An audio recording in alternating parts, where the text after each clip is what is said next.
Good morning, everybody. Hope you're doing well on this fine Friday.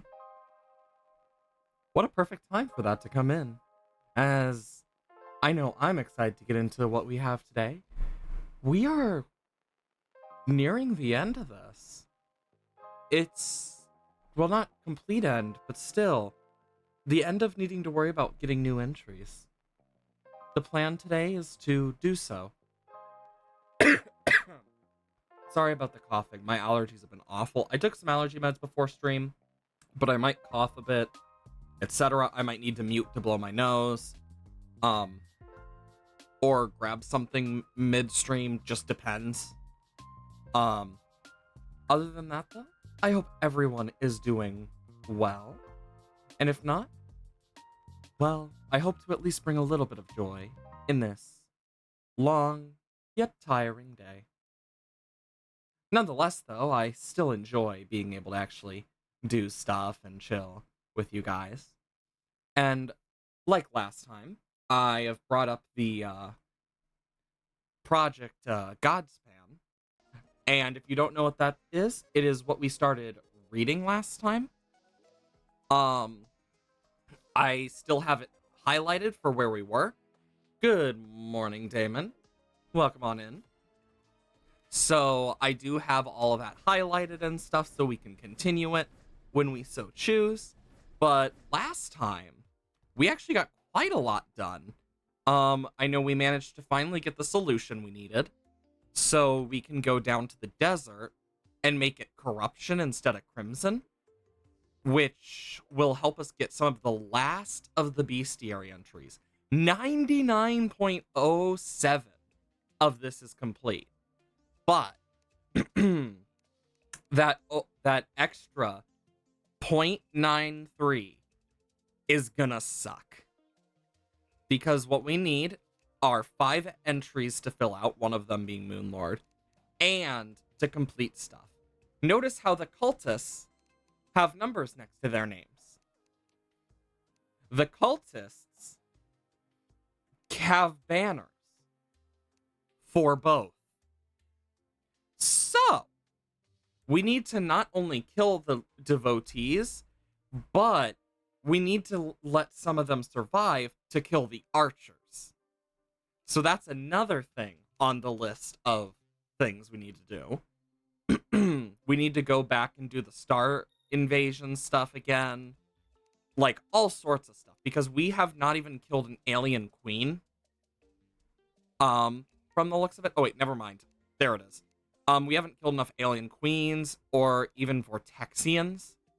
Because while we see this, we still don't have, like, all of their banners. We only got the Stardust Cell ones. So, and I think there was one more we got, but oh yeah, and the Alien Hornet. So, we're gonna need to play this smart. The Vortex stuff is gonna suck. I'm not as worried about Solar, but one thing I'm probably gonna end up having to do is keep the pillars around, and then standing at the edge to get these guys to spawn. Nebula is gonna probably be the easiest, sheerly because we have so many of them. Stardust, the main issue are gonna be the ground enemies, because a lot of the Stardust pillar is easier when you're in the air. But that shouldn't be too bad, hopefully. We still need the Headless Horseman. From what I was able to see so far, if it decides to throw its head and die to itself, it does not count. But if you hit something first with one of your minions, etc., before it dies, to something like lava or a trap, then it counts as a kill towards this. Otherwise, it doesn't. We still need the Betsy trophy, and we still need a few other things. But other than that, like, we've made so much progress, and I am really happy about that. I know with what we're missing, one of them is the fungo fish. So one thing I'm thinking about doing is going over here, because we still have all this crimson over here, and if not over here, down to our mushroom pylon, and clearing out a huge area where we can actually fully have all of the stuff we need. I also can turn the music up a little bit. But let's start out with the first thing first. One, I can do this and get another sword. Oh yeah, the lightning. The lightning is just such a loud, like, sound. I always forget that. But the main things we need to do is get sandstorms and similar. But since it is possible, also I learned a few things about the walls here. So and this is the weird part about it. It doesn't spread on walls past the hard mode V and like early hard mode usually, which is just a weird random thing that just like kind of caught me off guard. So what we're gonna do is this, and this will allow us to get a bunch of the corruption. And then like afterwards we can do stuff with this. But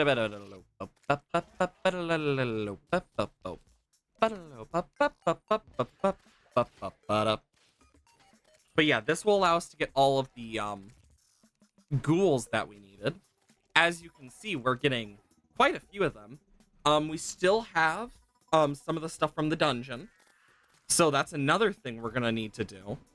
But since we can, but I'm gonna kind of go over the game plan for this because this is gonna be the hard part.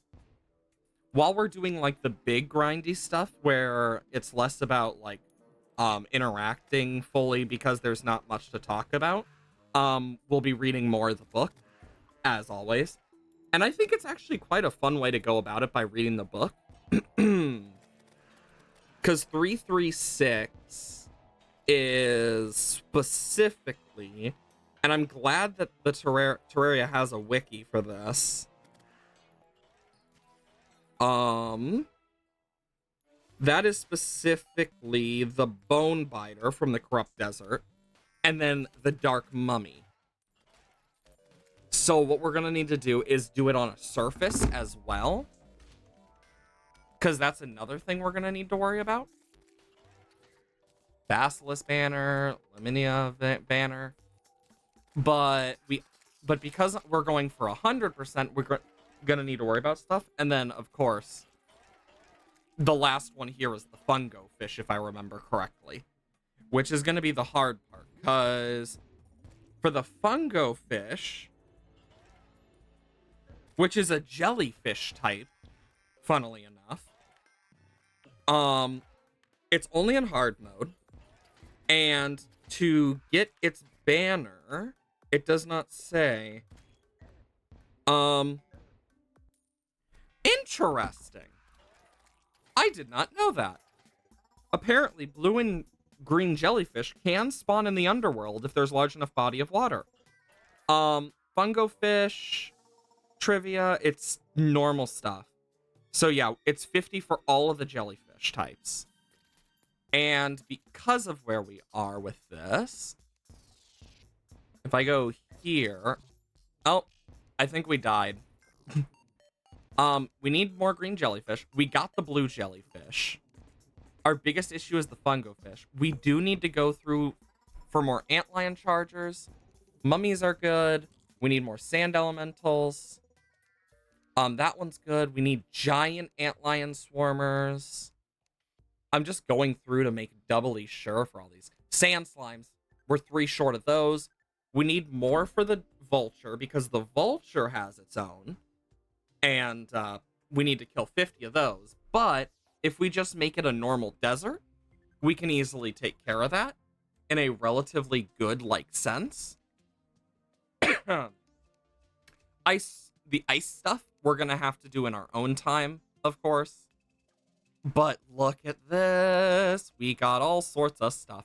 The Vile Ghoul, we're 3 away from. Nice. That's one of the ones we needed. So we need 3 more of those. And we can completely switch it out.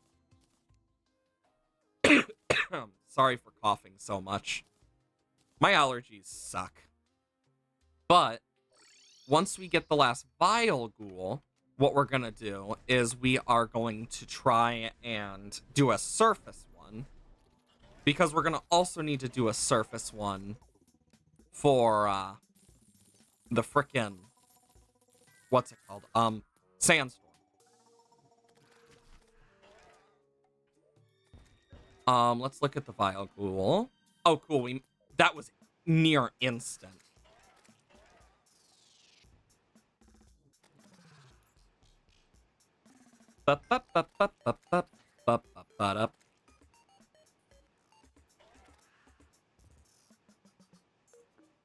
There we go.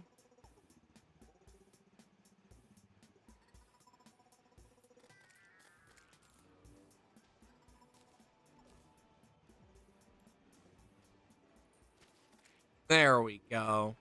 Because this will help us a lot.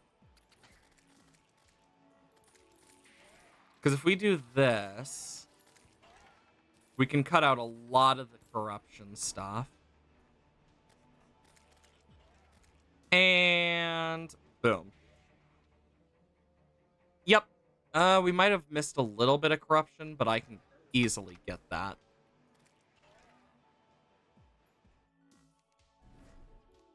Bonk. Okay, so as you can see, if we could somehow get all of the hollow parts there, we'd be able to at least expunge part of this. I'm fine. Okay, cool. Yeah, because I know the coughing is something that just kind of is happening. I know I have D&D this weekend as well, so I'm excited about that. Because D&D is one of those things that I love with my whole heart. And I am so glad we are having a session coming up, because I've missed it personally. I am someone who loves just role-playing and doing all that stuff with my friends. So it's nice that I actually get to do it again, because it's been very difficult with how busy some of us have been. So it's been a lot of just back and forth, like, shit, we need to do this, we need to do that, we need to do this, that, etc., etc.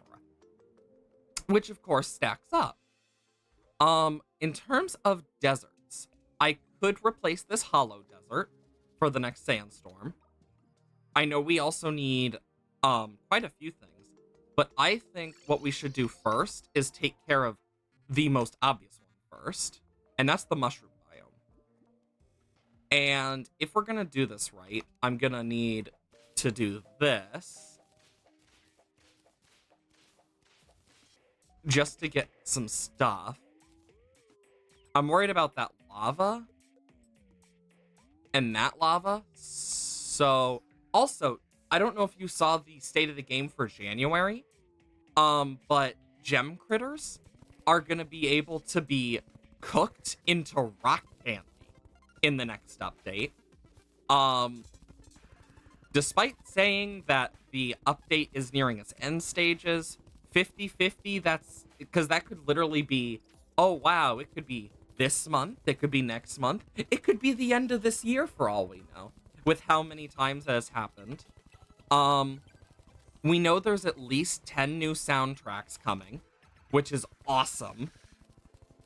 And we don't know, because Red deleted his Twitter thing, and I agree with him on that one. I haven't deleted mine because I don't use Twitter, and I don't want to get the app back on my phone just to do that.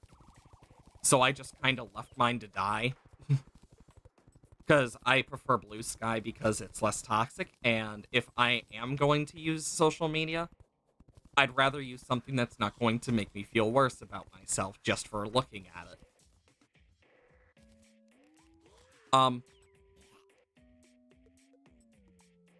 I want this, because we're going to need to get Duke's trophy too, so I might as well take some of these. Oh shit, I didn't even notice those two.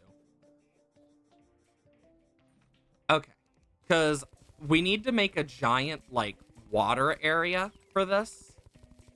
So what I'm gonna do is take care of it to the best of my ability. When it comes to other stuff, Minecraft released a lot of stuff. So not only are we getting leaf litter, which sadly still can't be placed on non-dirt blocks. That pisses me off a lot, because it's like, seriously. The whole reason people wanted that was so they could place it on, like, stone paths and stuff. So I hope they change that. Oh shit, we got the fungi bulb banner. And then you have a bunch of other stuff, like pigs and cows now have a warm and cold variant, and the original variant is called temperate now in the files. So they are now known as temperate variants. So it's possible the chicken and sheep might get the same type of love eventually. All leaves are gonna have their own particles. They added a bush, and fireflies are back. They added a firefly bush that creates particles as ambience. And I know some people wanted them as mobs, but I'm gonna be honest here. I think they're better as a particle, because then people can choose to turn them on and off, one. And two, they don't need to worry about as many interactions with it. And it works similar to the glow squid, where it actually, like, creates light in a form. Like, similar to glow lichen and glow squid specifically. So, like, that's really cool. It means we're gonna see a lot more uses for, like, building and stuff, and it makes me excited. Of course, we don't know fully when all that's coming out, but it's the spring drop, so I'm excited. But in other stuff, like, some other games have released a few updates. But those were some of the biggest ones I noticed. And I am really excited about it. With some of the stuff that was hinted as well. It seems we're getting a lot of odd things. I know we're also going to be getting a new transformation. A fairy transformation. They flew with it, but we don't know if it's due to them having wings or not. But it was a thing they showed off in the state of the game.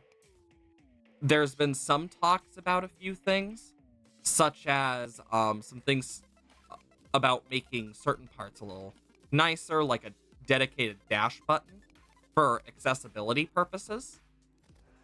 Though we don't really know if that's going to become a thing or not, but it was something Red mentioned looking into. But like, there's a bunch of stuff. And it makes me really excited because, like, when some of your favorite games are like, oh yeah, we're releasing a bunch of new stuff eventually or soon or whenever.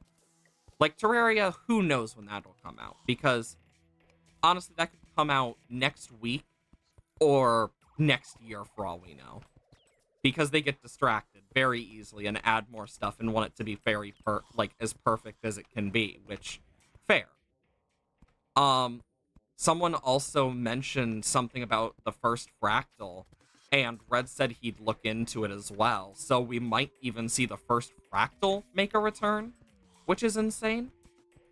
So, like, that's like a big thing that makes me really excited, because if that comes back, that's a huge deal. Like, I mean, you don't really see that normally. So seeing the original Zenith concept come back is gonna be big if it happens.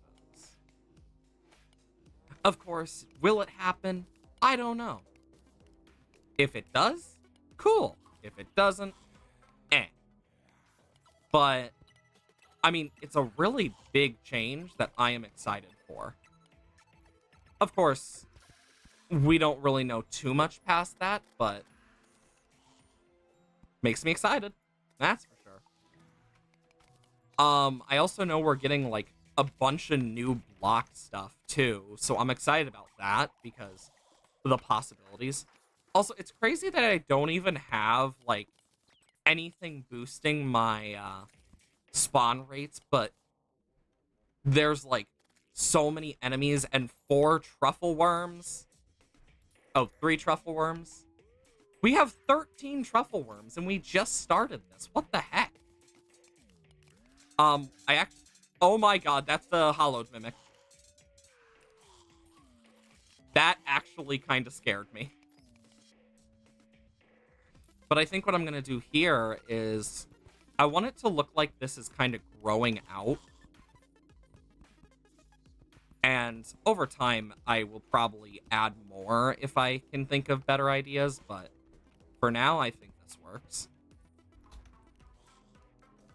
And then I'm gonna put this here over the Frost Hydra just because I want to do that. Yeah, that looks nice.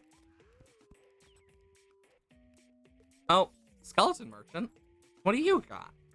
Wand of Sparking, a few other things. Nothing too big, but I think what I'm gonna do here is instead of keeping it flat like this, I'm actually going to raise this. And there's a reason behind it, of course. And I want it to look kind of like it's connecting up here in like these mushroom-like tendrils and stuff. Of course, we'll need to see how that goes, but what I'm going to do, and this is something I will remove over time, is the lava. But I want to fix the lava stuff a bit. And I want to give it, like, this nicer look.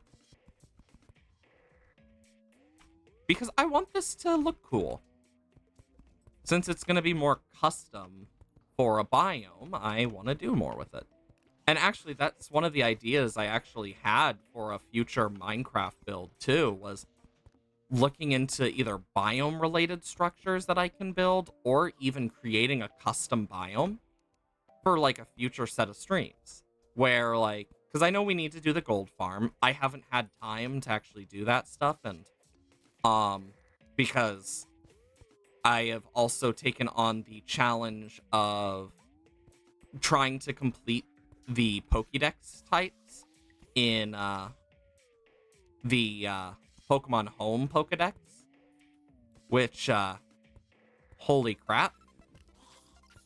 I mean, I at least had a head start because of how many times I've done that type of stuff already with Pokédexes in some of the games, but nowhere near, like, what would be needed, which definitely does not help me. But of course, I'm still doing it because it's fun. I like challenging myself to those types of things. I think it is really fun, and it gets me to try new things. And then there's rewards for actually completing the dexes for Hisui, Scarlet, and Violet, and BDSP specifically. They have they have shiny Pokemon you get as a reward. BDSP has Manaphy, and then you have Enamorous for Hisui, and Scarlet and Violet has Meloetta, and they're all shiny. It's actually a really cool little thing. So, it's been a challenge I've been wanting to do because some of those mythicals have, and legendary, in the case of Enamorous, have not been accessible in shiny form because they were shiny locked. Or in the case of mythicals, like Meloetta, one of the only mythicals. Sorry, I was given a drink by someone else who lives here. They brought me a drink. They went out to get stuff this morning, and they came back with a drink from breakfast, so that's nice. But back to what I was saying. I was looking at it because it's like a lot are shiny. Like, I understand shiny locking the legendaries that are part of the story. I get it. Now, see, shiny locking returning legendaries is a whole other thing, but that's a whole debate I could put so much time and effort into because of my own distaste for it. Because as a previous, like, big shiny hunter with what I like to do, it really is sad because it only hurts the shiny hunting community. And it doesn't do anything but, like, that.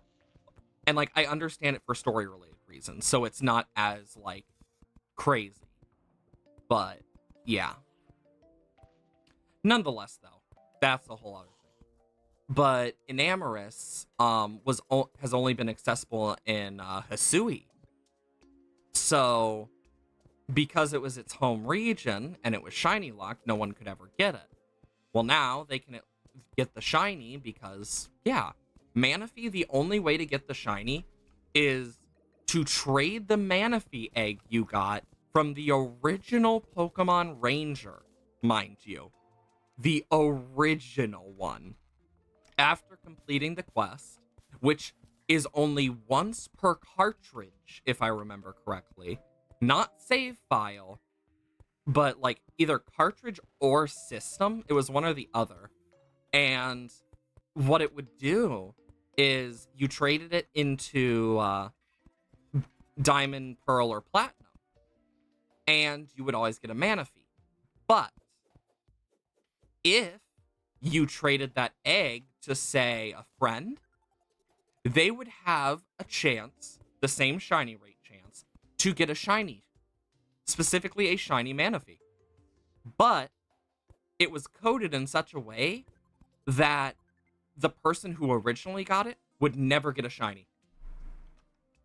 So, the only people who could get shinies from it were not the original owners of it. And I saw someone hunt for it. They went through hundreds of games. And it takes a long ass time. I mean, think how many shinies you have to go through, especially for that. And then you have to hatch the egg.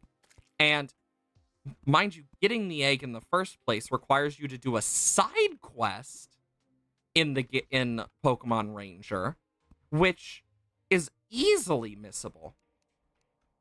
So it became a very, like, well-known, holy crap, getting the shiny is, like, basically impossible. And some people have actually got it. Like, I'll give credit where credit's due on there. I know some people have gotten. I don't know exacts, but it's like, holy shit. I think the only other shiny Manaphy, or, like, shiny mythical of that type, was released on, like, Pokemon Go as, like, a limited time event. So, like, in terms of mainline games, you would never be able to get that until BDSP, where they gave the egg. But the egg is now 100% shiny locked. So it's a big ass change that made a lot of difference.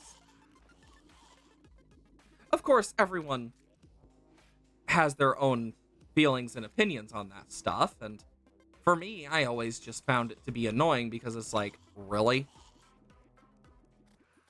But I get why they would do that.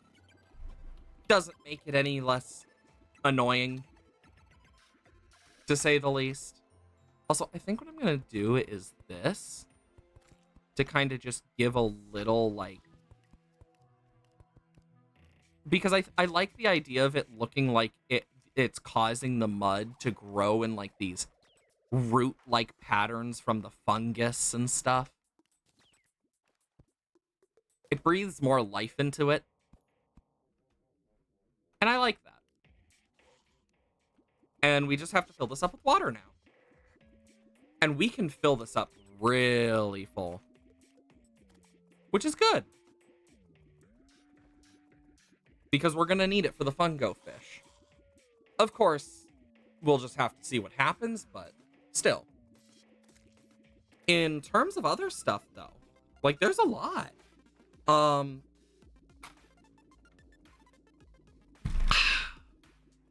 Sorry. I was able to finish the Scarlet and Violet one. I already had most of those anyway. Hisui, I had 4 Pokemon missing. I can easily do them. I just need to get Shield on. So I need to wait for space-time distortion. I need to get Cherubi, which, oh god, that's gonna fucking suck. Thank god it's not Cherim, though, because I don't know if the glitch ever got patched where when Cherim would turn to Sunny form, after using, like, Sunny Day or it being bright sun out, it became uncatchable. Like, that was an actual glitch that was a huge issue, and I don't know if it's still a glitch or not. And then there was Magnemite, which is another space-time distortion, and Cascoon, which was the weirdest of all of them. Like, the others are rare, I get it. But Cascoon is just, like, so random and overlookable. It's just really weird. Because when I looked at the Scarlet and Violet before finishing it, I was mainly missing the Cyndaquil line and just, like, a bunch of random Pokemon that could easily be caught. Mainly from Blueberry Academy. But, yeah. I finished that pretty easily because I had most of them already. Like, already in my box, and I just needed to transfer them to home, save, and then transfer them back. Easy as pie. For BDSP, there's 150 in it. I only had 75. Like, 75, 76. That's all I had. So, that's gonna suck.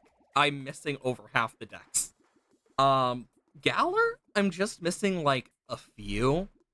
And some of it overlaps with each other for the Crown Tundra, as well as the base game and the frickin' Isle of Armor. So some of that is going to overflow into each other and make it a bit easier for, like, the DLC ones.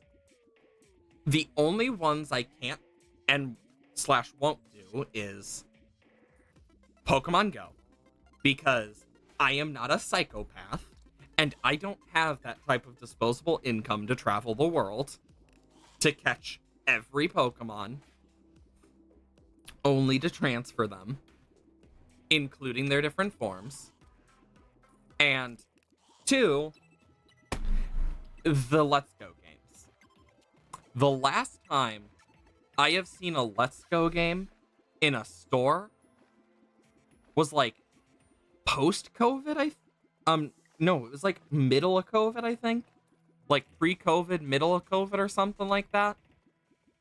And the only one I have is the one I had gotten after its release, and that's Let's Go Eevee. It's the only one I have, and oh my god. What sucks is the Hollow is also taking root here, too. I have an idea.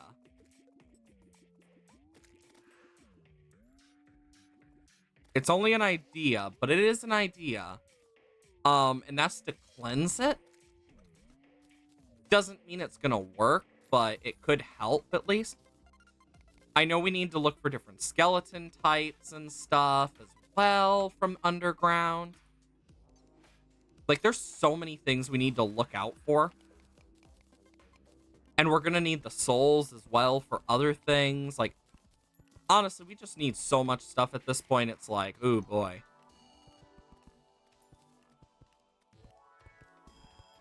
And then you have this chest, which apparently has never been looted. So, let's just take care of that. My sister told me to watch this show, so I decided to watch it, on Disney Plus, because I share an account with my family. And it's this show about this woman who is a cleaner for the police station and is, like, a genius when it comes to crime solving and becomes a detective. There's, like, 11 episodes out, and it's surprisingly interesting. Like, oddly interesting. More so than I would have thought type. Which is good. It means that there's a lot of potential there, and I'm quite excited to see more. Oh my goodness.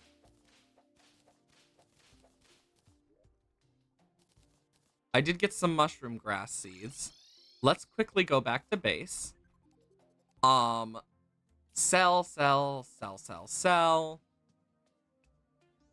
Okay. And then the rest of this. Okay. So we got 13 truffle worms. Jesus Christ. And we got a glowing snail. And then for the fungi bulb, It's after the mushy ladybug and right before the lizard slash fungo fish. So that would be... Where's the lizard? Right before the invasion. So there it is. And fungi bulb. Oh, the traveling merchant arrived. Hello, traveling merchant.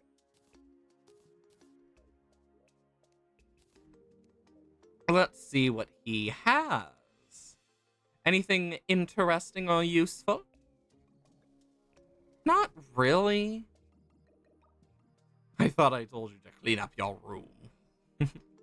Heart hairpin. Nice. Okay. Now, I completely forgot the one thing we needed to grab here. Seeds. I'm gonna leave like 5 for now.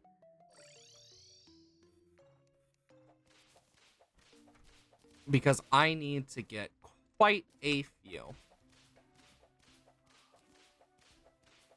And I'll probably do more with this as time goes on, but we'll see. Do-do-do-do.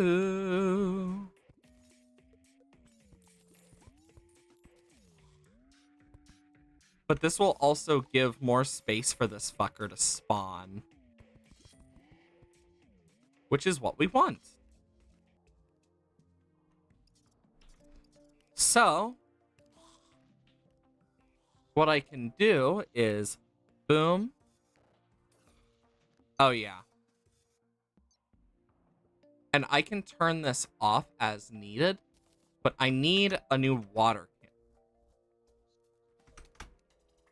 Just gonna grab that golden bunny. When did I get a crystal vial? What the hell? But let's see, arenas and traps and other supplies. Okay, it's not in arenas. Is it in Christmas trees, hive honey, light decor furniture, painting, echo, gem spark, torches, wall decor, crafting, traps and wiring? No. So we actually are out of water candles. Uh-oh. I can probably find one in the dungeon real quick. Because that is one of the things we're gonna need to do anyway, so. If we do get a windy day, that would be really nice, honestly.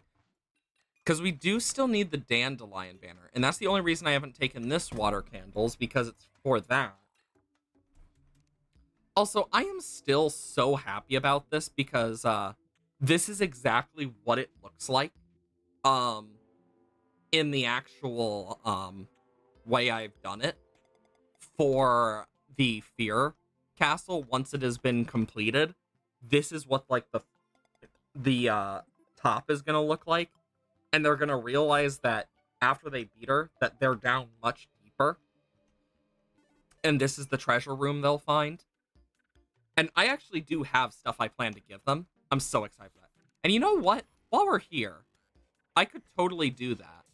You know, while we're here, let's get some of these guys going just for the sake of doing it. Also, we should probably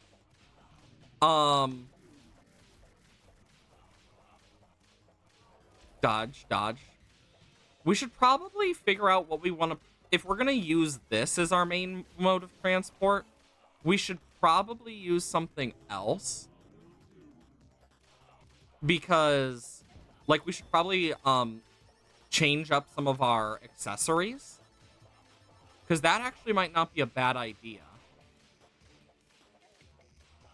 Because I'm just thinking, like, what we could add.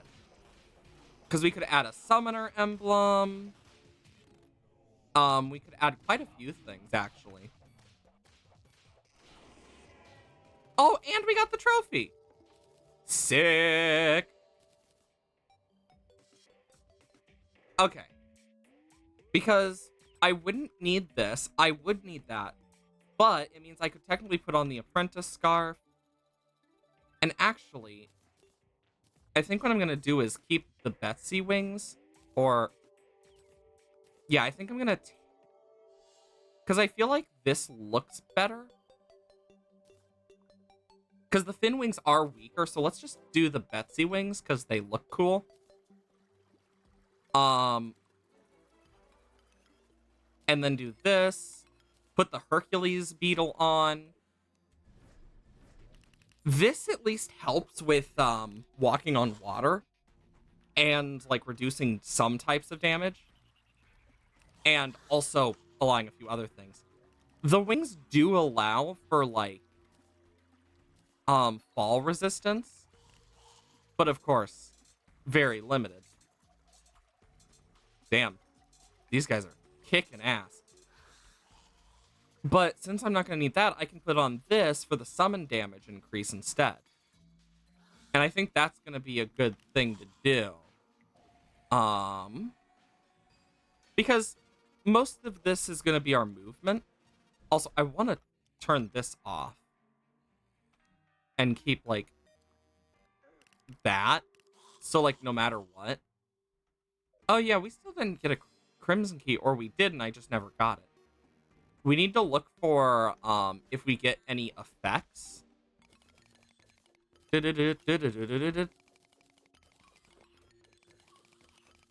Skeleton Sniper, apparently. Ow. Oh, the rifle scope. We looked for that for so long and never got it. I also have been debating replacing our ranger thing with a farming. So a whole setup for just farming that isn't damage but more defense-based summon. And I kind of want your guys' thoughts on it, of if it is a good idea or if we should just stay with this. Because for the farming thing, it wouldn't have any of the accessories needed for movement. It would just be for pure, like, farming and everything else. So, like, all of that, useful stuff, that would help. Of course, we'd probably need to get a few of the things, like, extra scrolls, etc., but I am willing to do such if need be. Because right now, we're using one thing. God, this thing is so big. Bonk, bonk, bonk. Just need to keep an eye out for the frickin' effect from the water candles. Because that's what I need. Because I know I haven't, like, taken them all. I know I haven't. I doubt I would have. Sincerely doubt, actually. Yeah, because look, there's even more up this way. And over here. Apparently, I never searched here. Also, fun fact. Did you know there's one block that grenades will always break? Despite not being able to break other blocks, grenades can break the dungeon brick things. Little fun fact for you. Fun fact of the day.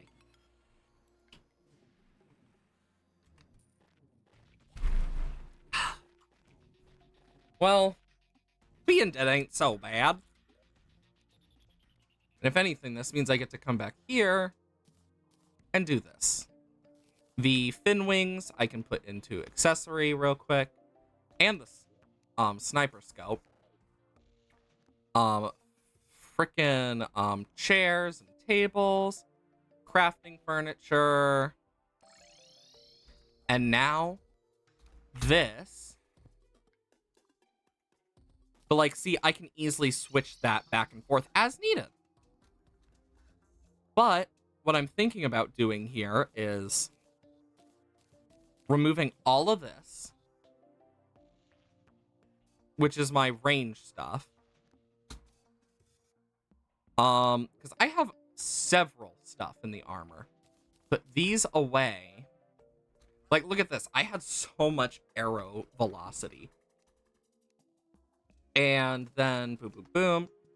I don't need crit strike. I have 2 gold rings. I don't really need. I am thinking about using this for stuff, but also I'm gonna need this, so I can put this here. Because I'm gonna need the necromantic scroll. This could be good, but it requires walls. So I'll think about it. This is only. Is this randomly or just when I get hit? I think it's when I get hit, yeah.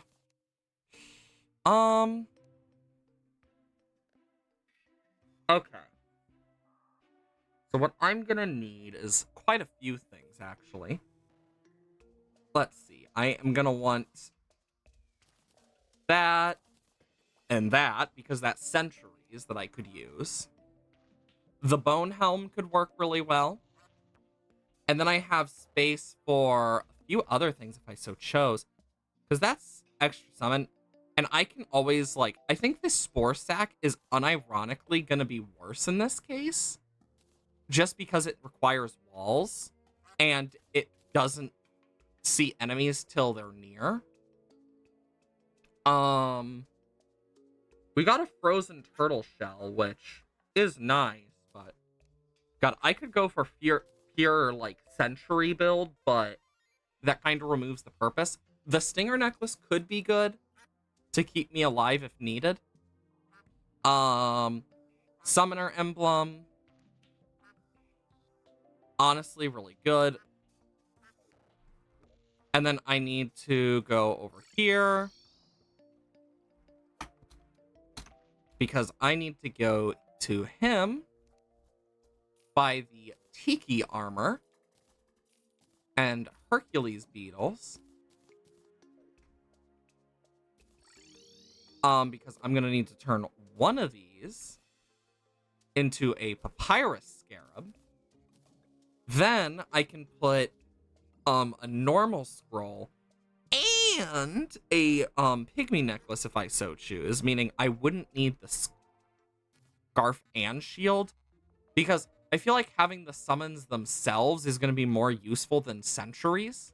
You get me? That's kind of how I'm looking at this. Paladin shields. I always forget that's a material. I mean, it's not going to be used. Oh, interesting. Because I have been debating on, like, the turtle shell stuff, because the turtle shell could actually, like, give us something good here. It's only with the paladin shield. Grant immunity, knockback, full shell below. Yeah. That reduces damage by 25%, absorb 25% damage, yeah. I mean, it's a really good set of stuff, but okay. This could help. The celestial shell, in all honesty, could help. I'm just thinking. And what we're gonna want is menacing on each of these anyway, so I'm gonna do that. We're gonna go back. I'm gonna do this for safety reasons. Avenger emblem is 12 instead of 15, but we could always add that.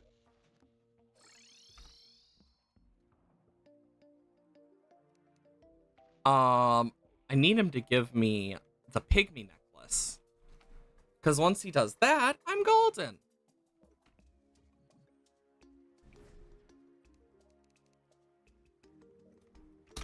It's almost night. Once it's nighttime, I can grab the pygmy necklace from him and set up a full farm thing. Because I'm just thinking about it. We're going to want defense, as well as, like, protection stuff. So, here's my thoughts. If we're going to go full defense with this, do we want to go for warding or menacing? Because this is going to be the more defensive set, specifically.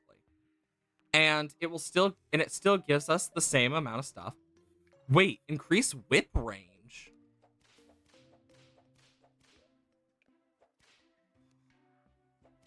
Oh my god, I didn't know it did that.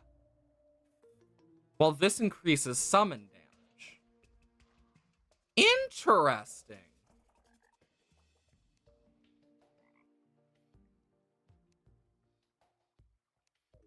I actually didn't know that. That's actually something I never knew. More you know. And then I can go here, go to the goblin, and we're gonna do a bit of reforging. Spiked, menacing I'm okay with. Menacing or warding I'm okay with, honestly. Because this is gonna be a set to keep us alive while we farm. Armored, hasty, rash, wild, hasty, lucky is useless. Guarding, hard, guarding, spike, rash, wild, warding. Hasty, precise, warding.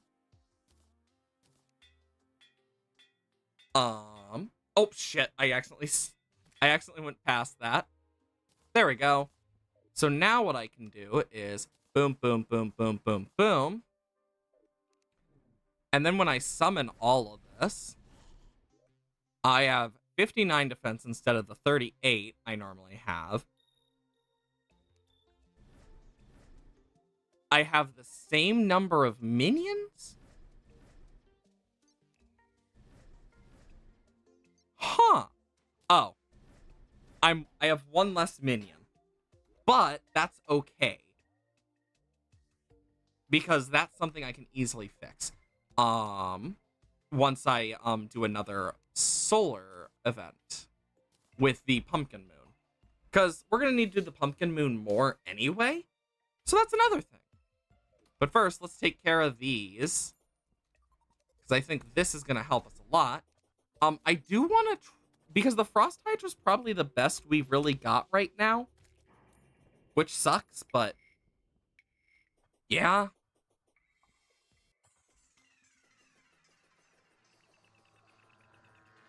Okay, things are gonna start spawning as soon as it changes. Yep.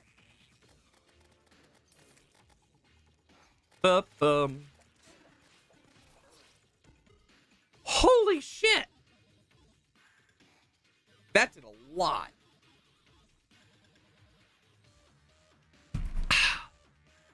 Okay. We just need to be careful. So, we now know where the nebula stuff lies. Vortex is literally right here, so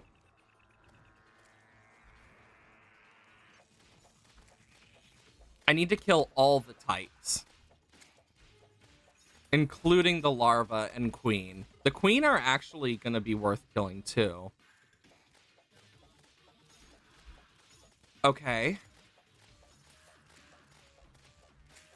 You know, we're having so much better of a time now that we're actually using the Terra Prisma compared to last time. Because we didn't have it last time, if I remember correctly, so unironically, that was like a really good choice for us.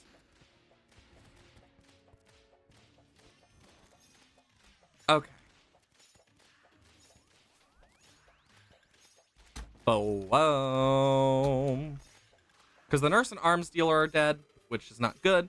But we are getting a bunch of these done in terms of like more. Alien Queen. We're at 19. Okay. So here's what I'm going to do. I am going to heal real quick. But then I'm going to go boom, boom. Because this is just good for us. Oh, shit. Are all of them dead? Oops. Well, it happens. Either way, though. Anybody have any fun plans for the weekend? I know I do. Of course, I have D&D, but I also have a few other things I'm going to be doing. Of course, with cookie season starting, Girl Scouts are going to be doing a bunch of stuff, so that's another thing. Because it's my sister's last year. Jeez. Feels weird. Because once she finishes her gold award, she's done. crazy to think. Oh, nice. We got all the alien larva ones. So we got that banner. Honestly, that's great. It's a good, like, update for that. Kill the Vortexians and the queens.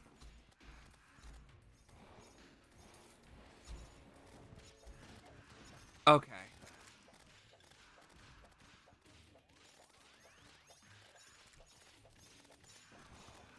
I need to try and dodge their bullets, but that's easier said than done. As well as dodge the frickin' lightning. Alien Hornet banner, number 2. I was put on the wrong side of the grass.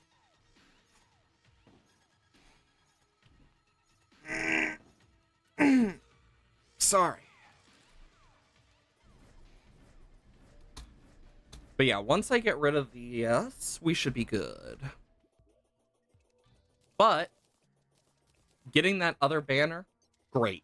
That's one step closer. Because once we get every banner, I'm going to start hanging them up. And I'm going to have to count each of the squares to make sure I have enough. In all honesty, because I don't know for sure. To be completely fair. If I knew for sure, I'd say more, but I don't. I mean, we are getting quite a few kills. We are almost there with Vortexians and stuff. I say what we do is we just try and farm them while we can. Because that might not be a bad idea. And then we'll, like, die to Moonlord or whatever. Because I don't plan to kill Moonlord today. I want to use Moonlord as the last entry that we fully complete. Because I think that just fits. Because it doesn't appear as an entry until you've beat. So, yeah. Ba-doop, ba-doop, ba-doop. That should help. That's the Storm Diver. Okay. Boop, boop, boop.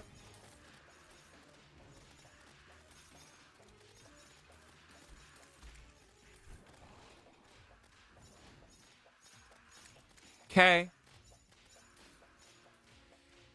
I'm just keeping my eyes open. Ow. Because we need to keep an eye on the alien queens. We have 34 of the 50 we need. And we can keep a look on stuff. Holy alien queens. Let's see. Where are we in terms of this? We have all those. We have all the Vortexians and stuff. We just need the queen. Holy crap, that's all we're missing. Funnily enough, that's literally the only one we're missing. So if we can kill enough queens, we're golden. Holy shit. We don't have any rain-specific things except rainbow slimes, I believe. But to access those rainbow slimes, we need to kill the pillar. So that's another thing. Once we get the vortex pillar down, I'm just gonna farm the rainbow slimes the best we can, I think. Boop, boop, bada boop, boop, boop, boop, boop. I need the queen dead. Oh, that's so annoying. Because if it weren't for the fact that we need the queen dead specifically, I just gotta hope those alien hornets grow up quick. Because that's what's holding us back. If it wasn't, that would be a whole different story, but... yeah. Like, half the time I live longer, the other half it's just near instant death. I mean, I could always try this, the Dark Harvest, but... I don't know. What I know for sure is this is a difficult one. Oh my god, that actually helps a lot. So, Hornet, not Queen. Did you see how many were just going back and forth? Jesus. That was actually really cool. The Dark Harvest is so good for events. Because if you mix it with the right summons, oh, baby. And I feel like the reason the Terra Prisma is better than the Stardust Dragon in this case is because not only can it target several things at once without issue, it also skips immunity frames for the most part and has armor pierce, which, as you can imagine, does help. Boom, boom, boom.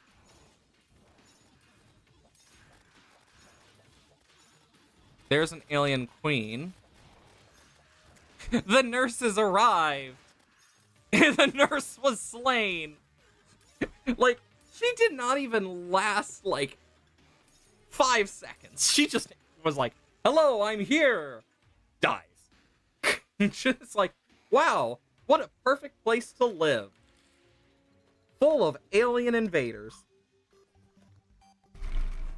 That's one of my favorite moments with Terraria, is when shit like that happens, because it's so damn weird, but beautiful at the same time, because it's just like, so you're telling me that this person right here is doing this?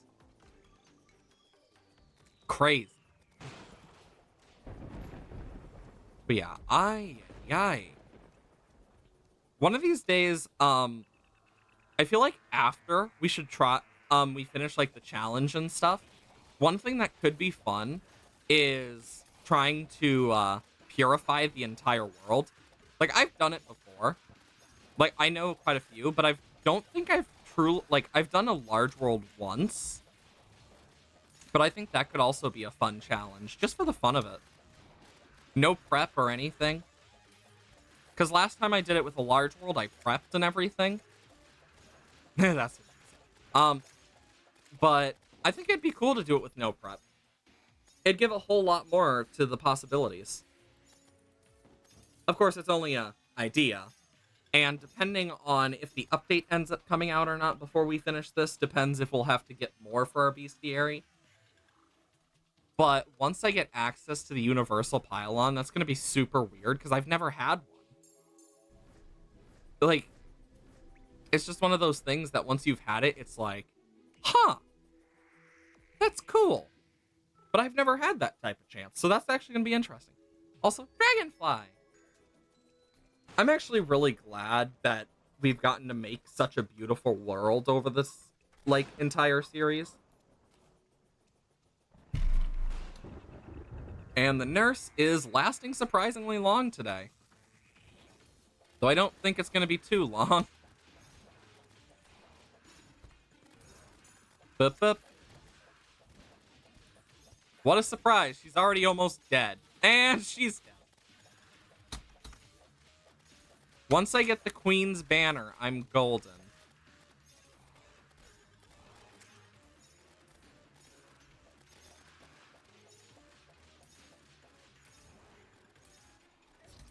Oh my god, the lightning came out of just, oh my gosh.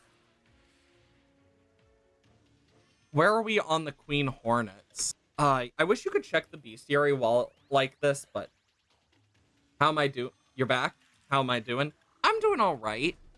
I mean, right now we're basically doing the events again so we can try and get some more done, because no matter what, we're gonna have to redo some of these events a few times. But oh, we're 2 away from getting the Alien Queen banner. We're almost done with all of the Vortex enemies. Because what I want to do is try and finish one of the pillars sets each time, now that we've already beaten them once, and then die to Moonlord, because I don't want to beat Moonlord before we've done everything else, because you gotta save it for the last one. That's how I look at it. Plus, this also gets rid of the stuff we need to actually progress. Sounds fair? Exactly. Like, I'm trying to keep it relatively okay. Another traveling merchant. Not exactly the best time, but still impeccable in terms of making it. I saw that alien queen. There we go! We got all the vortex stuff!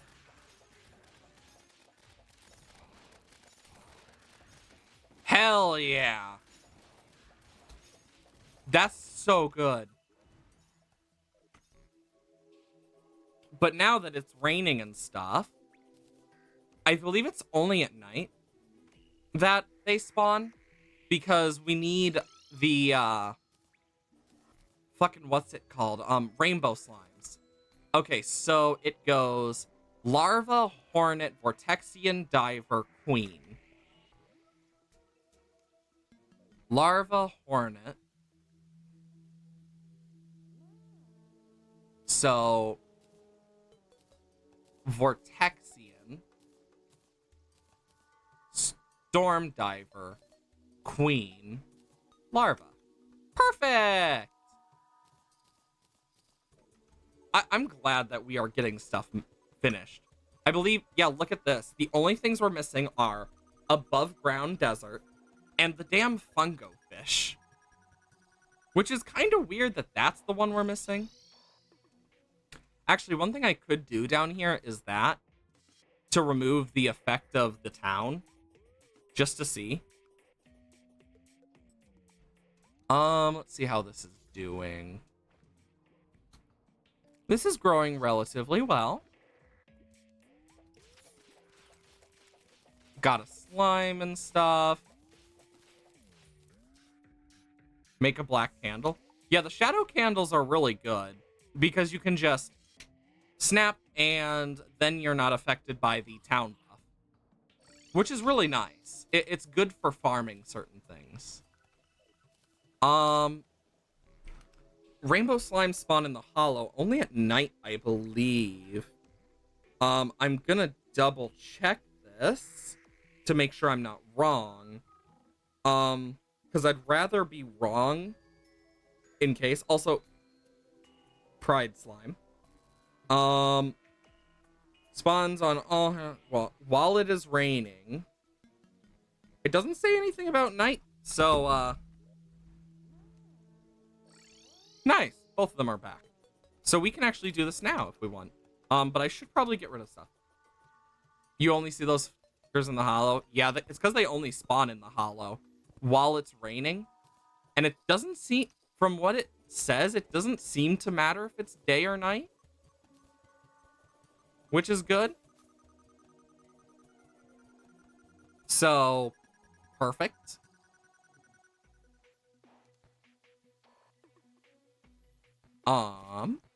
We'll just need to do that. And then if I teleport into here and we do this, drink a battle potion. Yep, there they are. Hell to the yes. For the rainbow slime, we are down to only needing frickin' 12 more. Because they require 50. Yay! Well, that's another one to add to the list. I saw it pop. But it also means we can return to our book if we so choose. Because I still have... Oh, yeah, I forgot. I can't click off fully.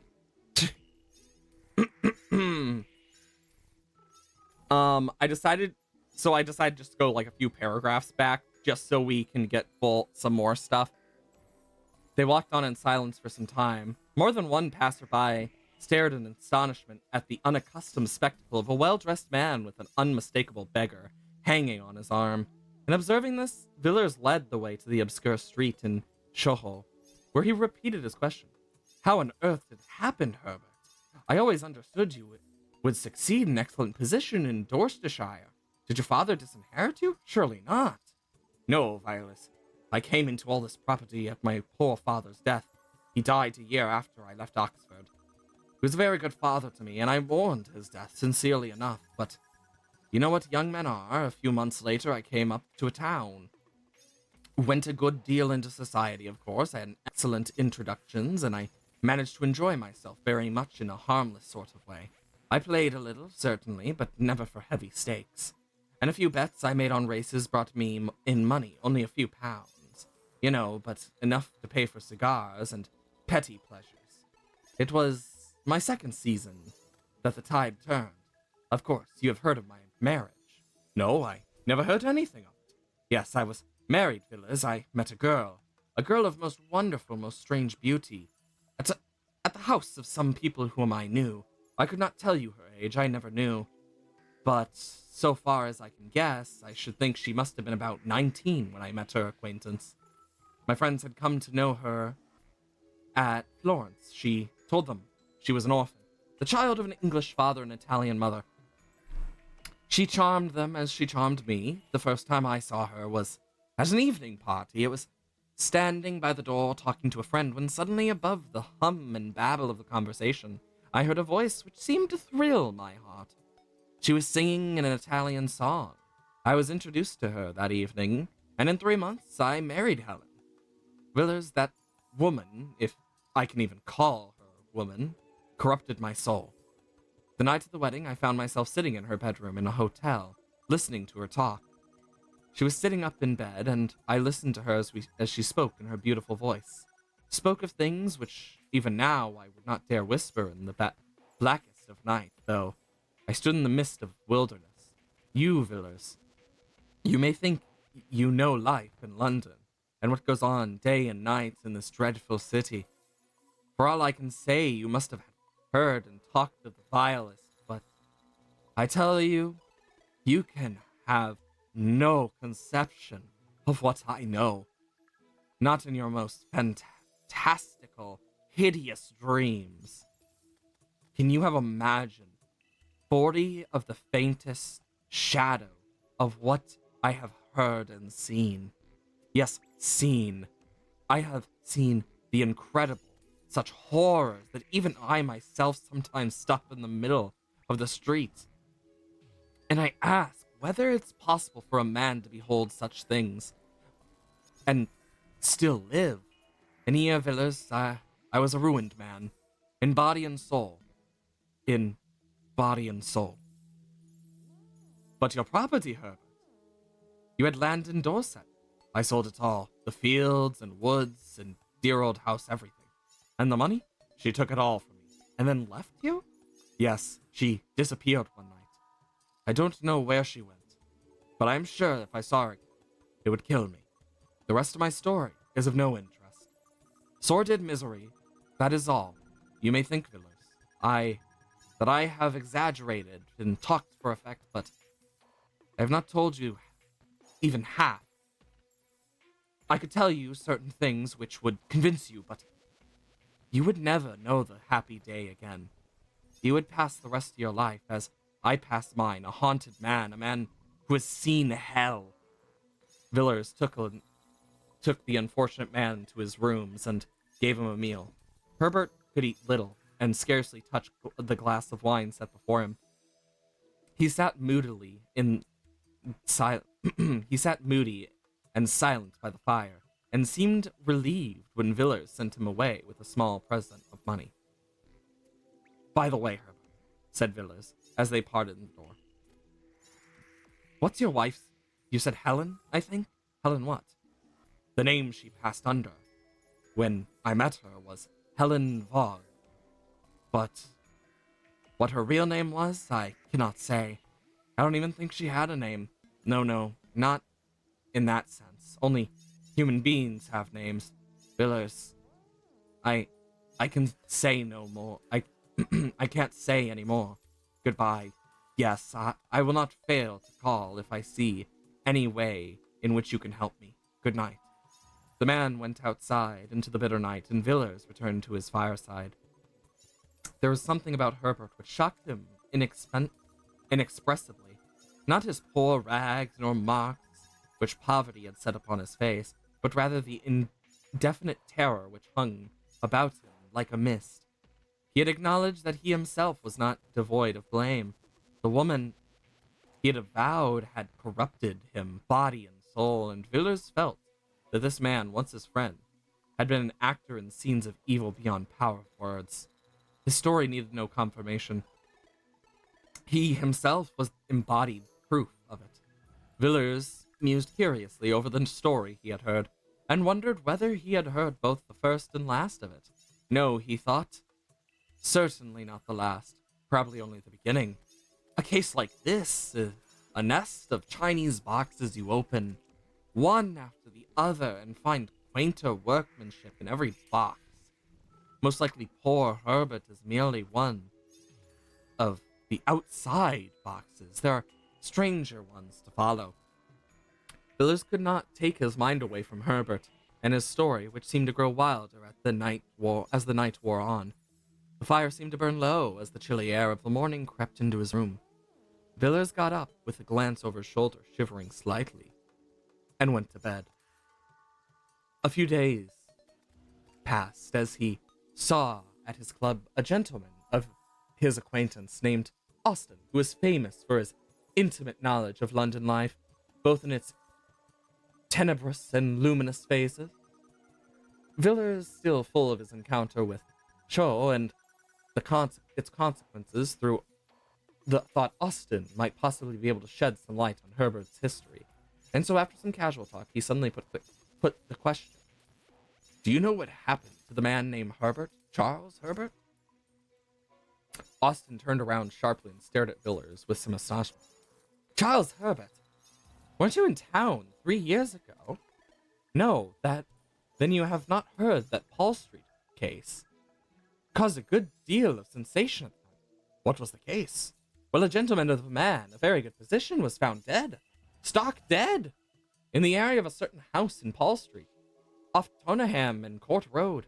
Of course, the police did not make the discovery. If you happen to be sitting up all night and have a light in your window, the constable will ring the bell, but if you have to be lying dead in somebody's area, you'll be left alone. In this instance, as many others, the alarm was raised by some kind of vagabond. I don't mean a common tramp or public house loafer, but a gentleman whose business or pleasure, or both, made him a spectator of the London streets at 5 o'clock in the morning.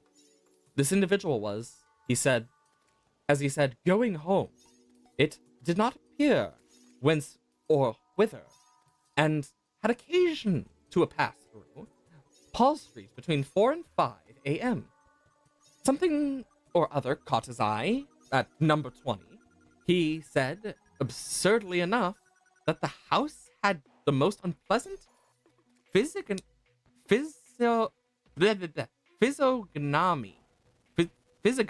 What?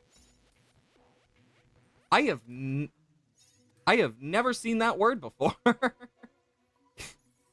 The more you know. He had ever observed. But at any rate, he glanced down to the area that was a good deal astonished to see a man lying on the stones.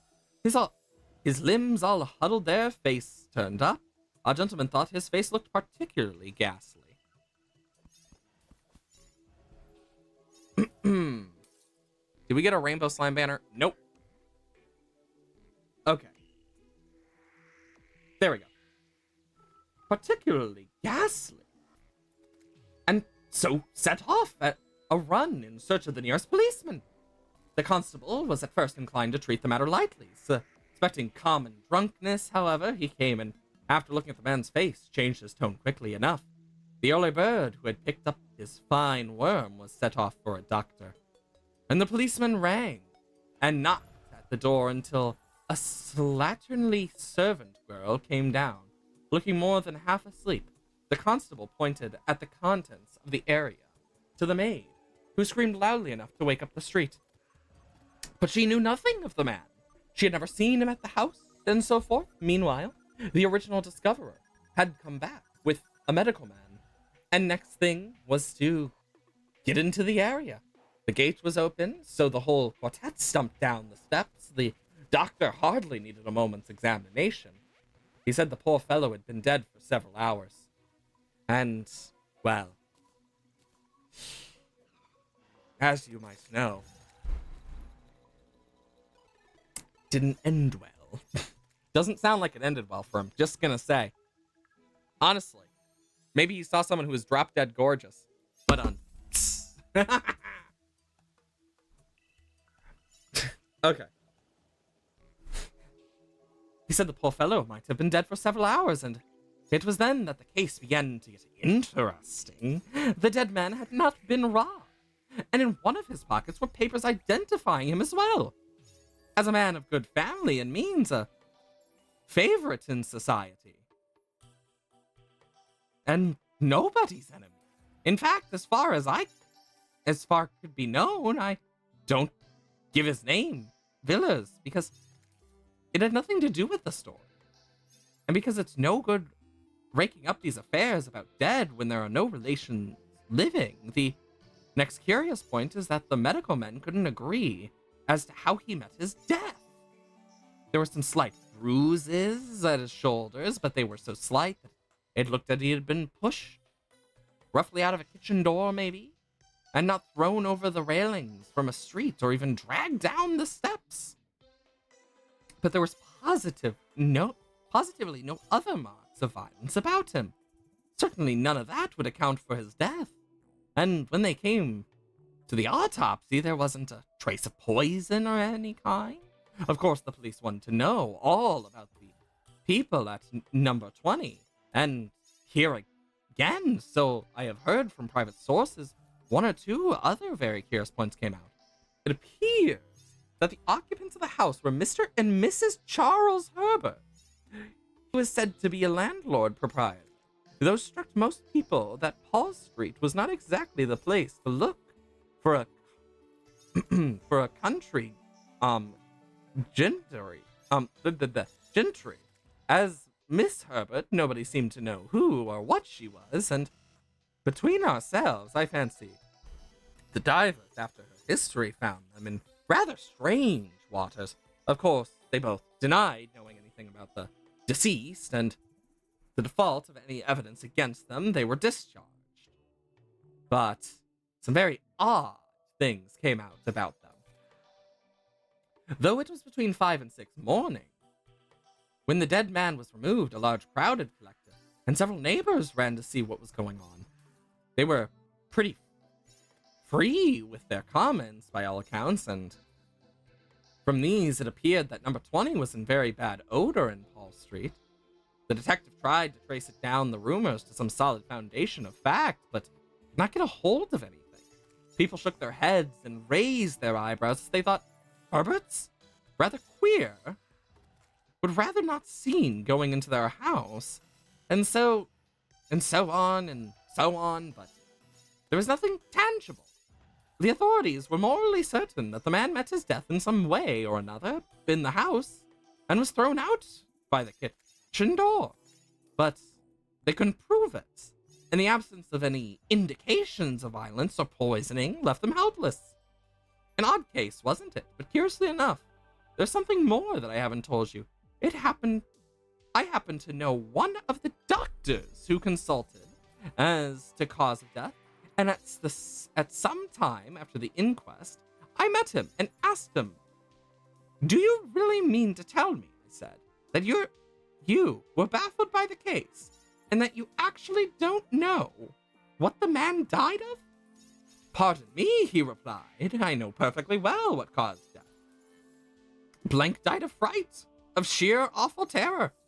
I never saw features so hideous contorted in entire course of my practice, and I had seen faces and whole host of dead. The doctor was usually a cool customer enough, and certainly venomous in his manner struck me, but I couldn't get anything more out of him. I suppose the Treasury didn't see their way of prosecuting the Herberts for frightening the man to death, at any rate. Nothing was done, the case was dropped, and out of men's minds. Do you know anything of Herbert?" "Well," replied Villas, "he was an old college friend of mine." "You don't say? Have you ever seen his wife?" "No, I haven't. I've lost sight of her for many years." "It's queer, isn't it? Parting with a man at College Gate, or at Paddington, seeing nothing of him for years, and then finding him popping up his head in such an odd place. But I should like to have seen Mrs. Herbert. People said extraordinary things about her. What sorts? Well, I hardly know how to tell you. Everyone who saw her at the police court said she was one of the most beautiful women and most repulsive at the same time that they had ever set eyes on. I have spoken to a man who saw her, and I assure you, he positively shuddered as he tried to describe the woman, but he couldn't tell why. She seemed to have been some sort of enigma, and I expect that if that one dead man could have told tales, he would have told some uncommonly queer ones, and there you are in another puzzle. What could a respectable country gentleman like Mr. Blank, but call him that if you don't mind, want in such a very queer house as number 20? It's altogether very odd case, isn't it? It is indeed, Austin, and extraordinary case. I didn't think when I asked you about my old friend I should strike on such a strange metal. Well, I must be off. Good day. Billers went away, thinking of his own conceit of Chinese boxes, where he was a quaint workmanship indeed. That was an interesting chapter. Just like, oh, how queer, how fancy. It really just shows how much words have changed over the years when they talked more like that compared to now. Like, that was very normal back then, but now, like, saying that is a completely different meaning. And I think that's just such a cool little history thing. Okay. But yeah, that was actually really cool. I like reading that. It's quite fun. Rainbow blocks are also kind of goated as well. I mean, they're all right. Not my favorite, but they're all right. Like, they have uses, but only so many. Okay. Let's just make sure we are ready for the solar eclipse. Because I want to make sure we get a good chunk of stuff, since it's over here specifically. Because I do want to farm the corruption stuff. So we'll have to see what we can do. And one of the things I might end up having to do is just to work with certain things that I normally wouldn't. Do do do do do do do do do do do do do do. Oh yeah, we're doing so much better with these guys compared to the others. Oh, definitely. I mean, Summoner is amazing for the Solar Pillar, in all honesty, because of just how much damage you can deal.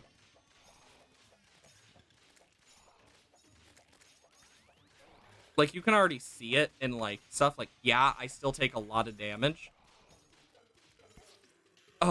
It's the one that do that. Ooh, Dracomire. Nice.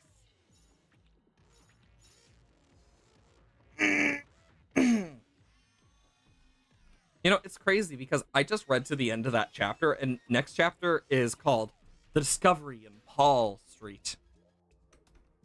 Which has a very interesting title, and it makes me curious. I do like titles that make me interested. It's not fast enough yet to be a windy day, sadly, but if it does, I am gonna totally do that, frickin' windy day crap. Bump. Bum, bum, ballum, ballum, bottom. Ba ba ba ba ba ba ba ba ba ba ba ba ba ba. Ba, ba, ba, ba, ba, ba, ba, ba, ba.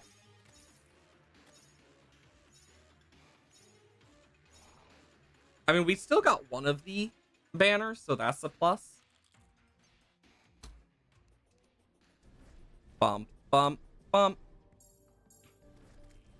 Honestly, being able to read stories and stuff on stream is very fun. Like, I have so many books I've wanted to read, and some of them are public domain now. others aren't, but for the ones that are, I totally want to read them more on stream because it's fun. Mainly because I just enjoy it. Boop, boop, boop, boo-doo, boop.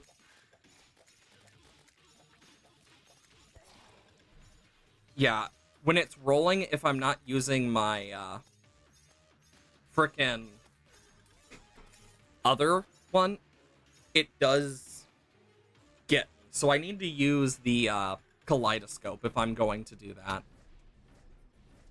I mean, I could just farm out the solar pillar as well and stuff. Like, it's not off the table. Nonetheless, though, I really do like this.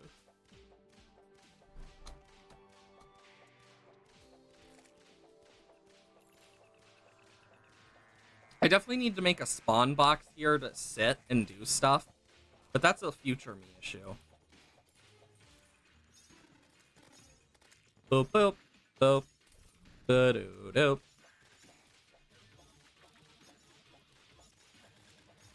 Boop, boop, boop, boop, boop, boop, boop.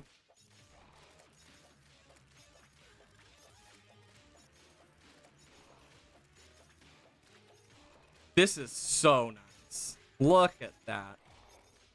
Yeah, look at that. It kills it before it can hit me that time. I just need to keep my eyes open. Wow.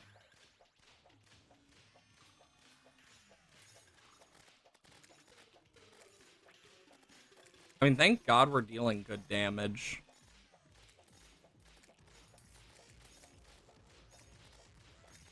Oh, wow.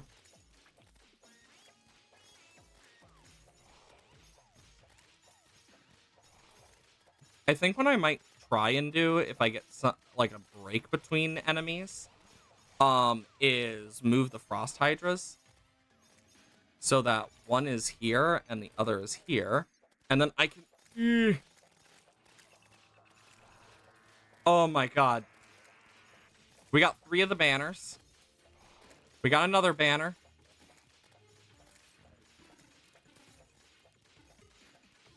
We still need the crawlipede one, but that is okay. We are getting a lot of these, so that's good.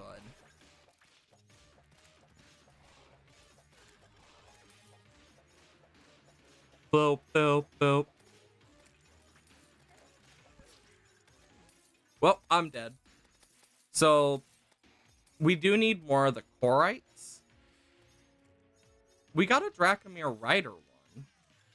We need more Crawlipedes.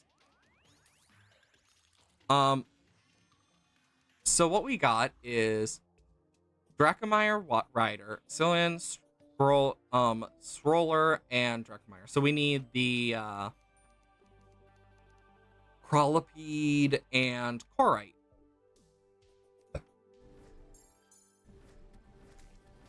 So we're actually really good in terms of like getting this stuff going. Hell yeah. Okay. So like we can really get a bunch of stuff done.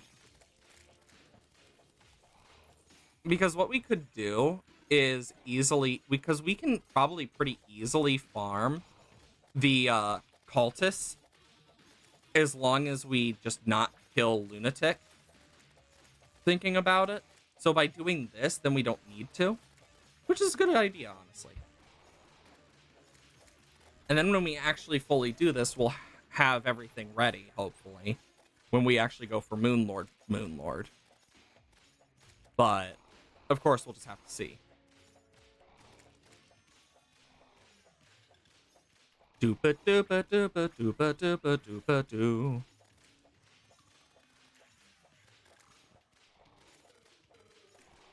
Oh, this is nice. Because we're getting a lot of these, and that's great for us. Because it means a whole set of stuff is being marked off our list. And that's good. Because I need it marked off the list. Because everything we can mark off our list is another step towards completion. And I think that's a good way to look at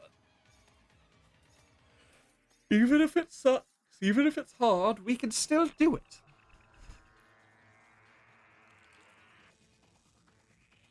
Okay.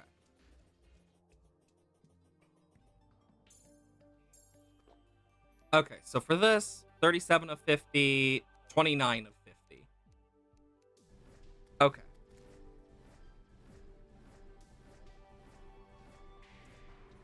Like, no matter what, there's still going to be some things that just get through. I did think about using some of the tier 3 stuff, since it is post-golem stuff. But if I were to, I actually have an idea of what could work. And that is, funnily enough, the Flame Burst could work really well, or the Lightning. Ballista could work really well, but it's slower. This also debuffs, so it's kind of like, well, shit. And it's one of the things I'm debating.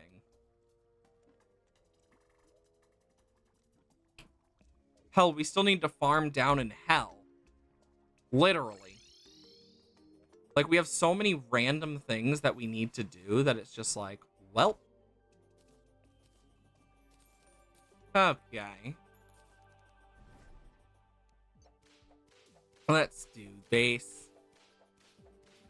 But yeah, I know with the Terraria series and stuff, I enjoy it. I know next week is going to be interesting. And we'll figure out whether or not we decide to,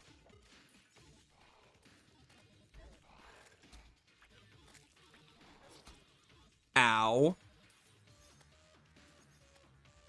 I mean, at this point, I could probably kill it and not worry, because I'm going to have to do it a few times anyway. Because the crawlipedes are going to be the biggest, like, holdback of all of this in the long run. But, yeah.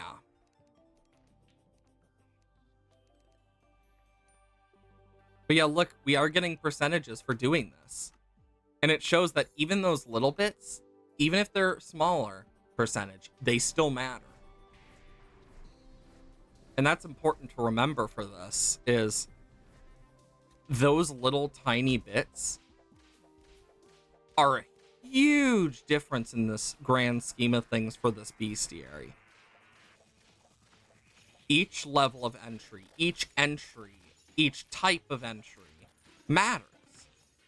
Which includes the event ones that are going to take place for Christmas and Halloween.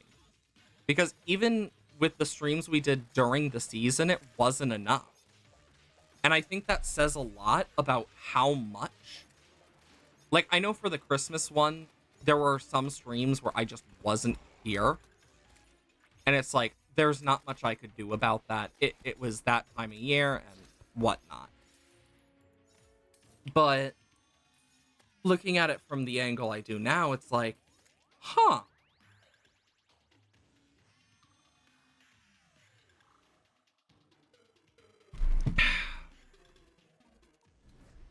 Just keep sipping on my drink. There we go.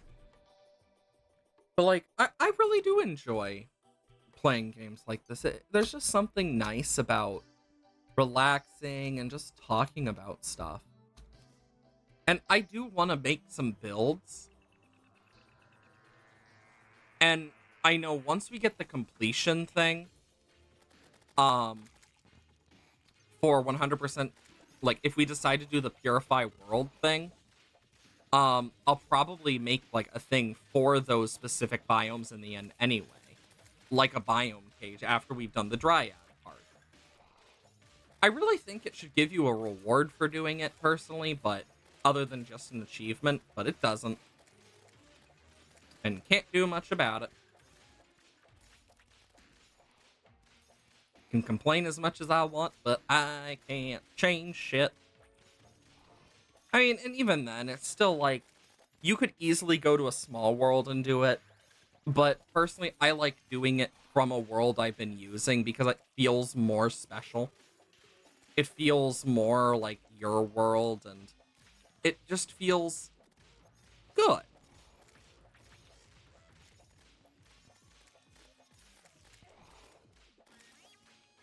I got the Corite banner at least. Now we just need the Crawlipede banner. And once we get the Crawlipede banner, we don't need to worry anymore. Okay. Crawlipede. Still at 39. It's weird. But then again, I did die, so... yeah.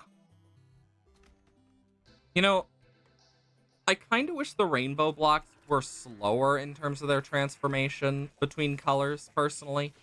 I think that'd be a really good change. But that's also because it strains my eyes. Bum bum bum bum bum bum bum wow bum bum bum bum bum bum.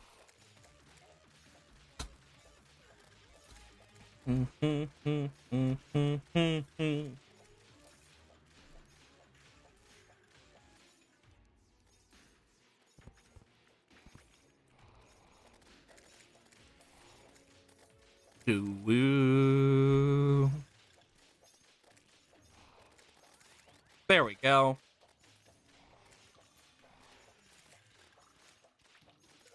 Okay. Because it's like, I can see the crawlipedes and stuff. I just need to kill enough. Which is easier said than done.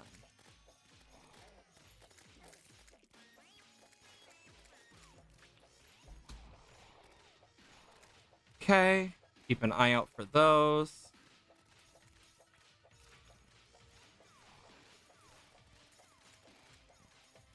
I will say, I do like the banners for these enemies because, like, the orange color and stuff, I think they're like...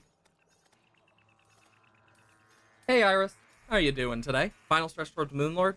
I'm gonna purposely fail towards Moonlord. I am working on getting the banners from the events right now. Which is, honestly, kind of fun. I mean, we're still missing, a few of the corruption things, but we can't really do anything until the next sandstorm for some of it, or we beat this so I can do the pumpkin moon more and the frost, because I still need to do more of both of those. Mainly because we need enemies and trophies and other stuff. But I will say this event is probably the most annoying sheerly because of one fact alone. Like, for the solar events, and it's the enemy spam that comes with it is so annoying. Because it's difficult enemy spam, but like it's not as bad as it could be. I just have gotten used to doing this. Of course, if I'm to do like the other events and stuff, I might think about setting up a farm for it, for the moons of Frost and Pumpkin, mainly just to make it easier. But having the Terra Prisma has made this so much easier because we've already finished all of the Vortex and we're so close to Solar. We just need a Crawlipede banner.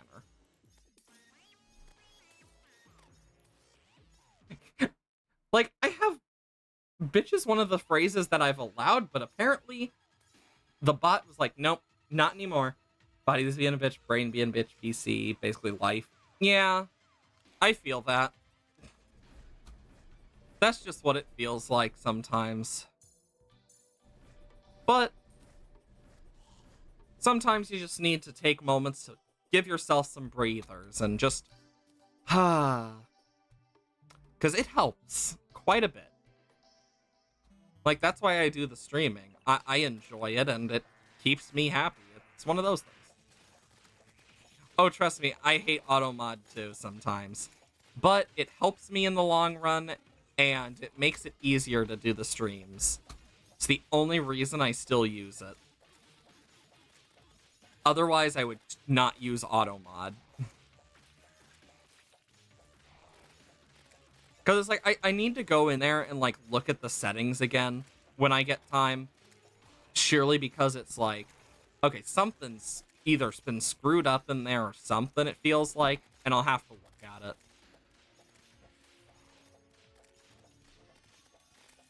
And, I will say, though, it is nice being able to just absolutely destroy some of these enemies.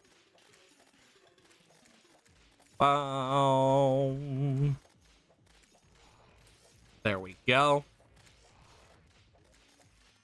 Oh, we got the Crawlipede banner.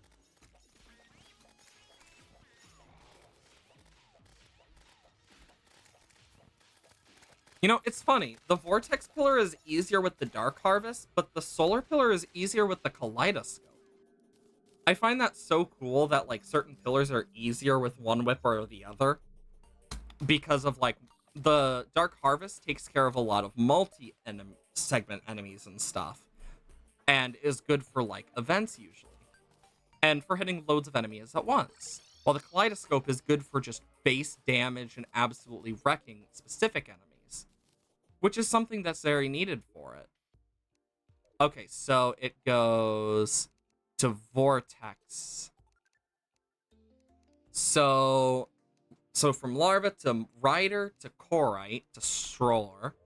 So to Rider to Corite to Stroller to Crawlipede. Stroller to Crawlipede. Then Dracanian, Selenian, and Dracomire.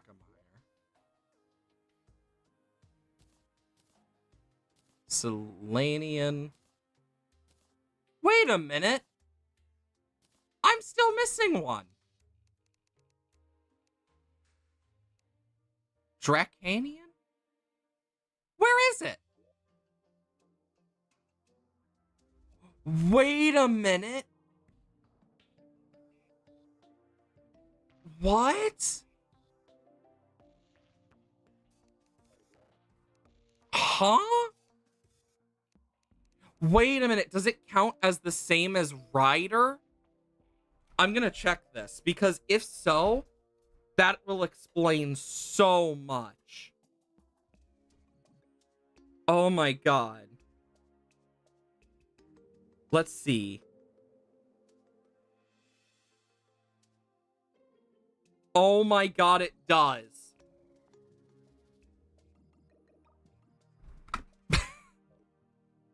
So actually,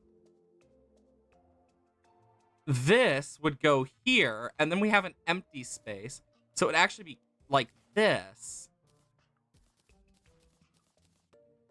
So things will have to be moved around eventually, but that is okay. Okay, so that's been fully replaced. I'm just gonna do that just because it's easier to tell.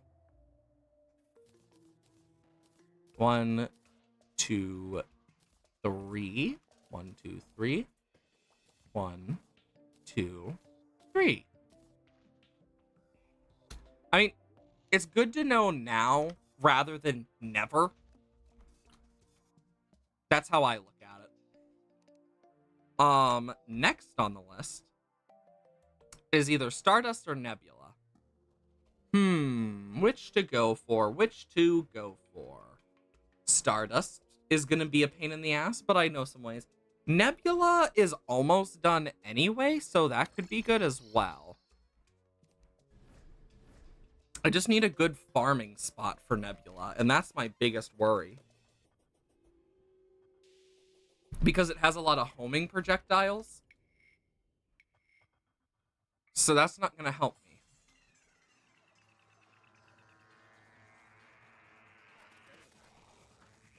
Boo-doop. Boo-da-boop, boo-doop, boo-doop.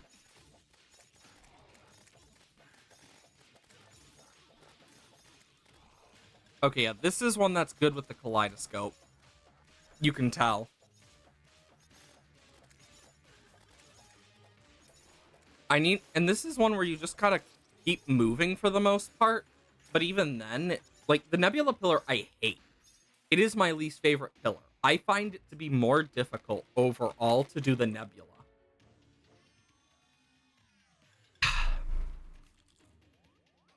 And I think it's just good to get rid of it while we can. 30, 43, 40, 33. Like, look at that. They're so close, yet so far.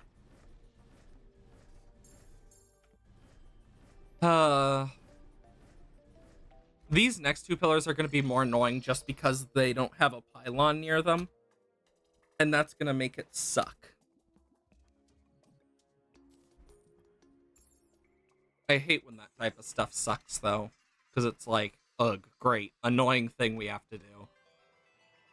But sometimes don't got much of a choice.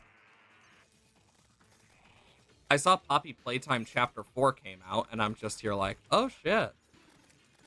So that's something I probably am going to end up watching in the end. Brain Suckler banner is done. Like, you can already see, like, the amount of stuff. Which doesn't help. Oh my god. They snipe you so easily. Like, the Nebula critters love to snipe, send homing. Like, it's just annoying.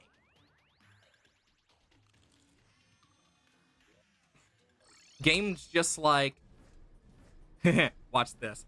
Bonk. And then it laughs at me.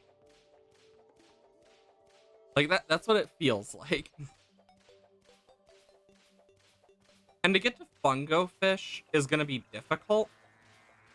There are ways I could probably do it easier, but haven't figured those out. We got 50 evolution beasts. Now we just need the other two.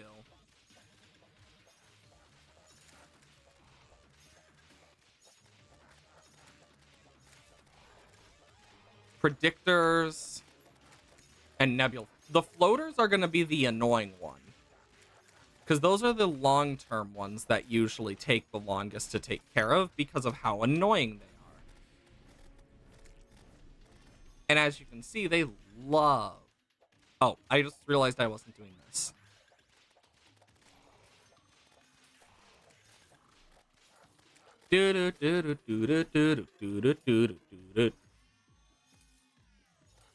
Come on, kill the predictor. Kill the predictor.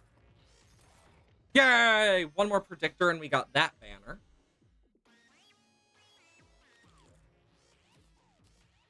Where's the evolution beast banner?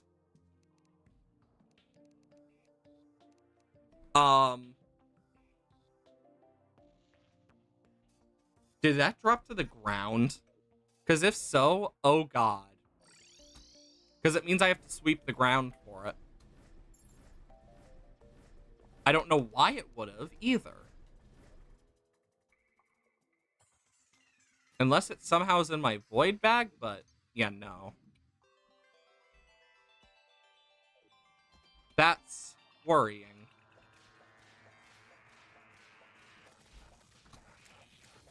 Yep, there it is.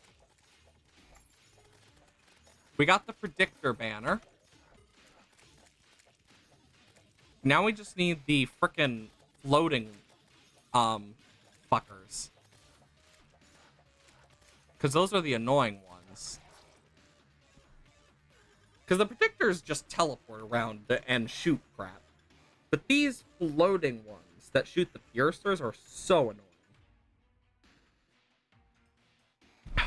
They only choose violence. The Nebula floaters. Oh, we're one away. Perfect. So I can go straight for the pillar this time. Because one's definitely going to appear. So might as well. Okay. We also need pinkies to spawn, but for that, we're probably going to have to do a little bit of work.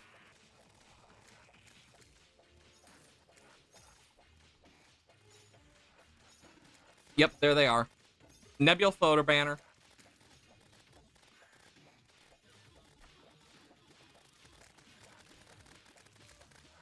And there goes Nebula. Down to Stardust left.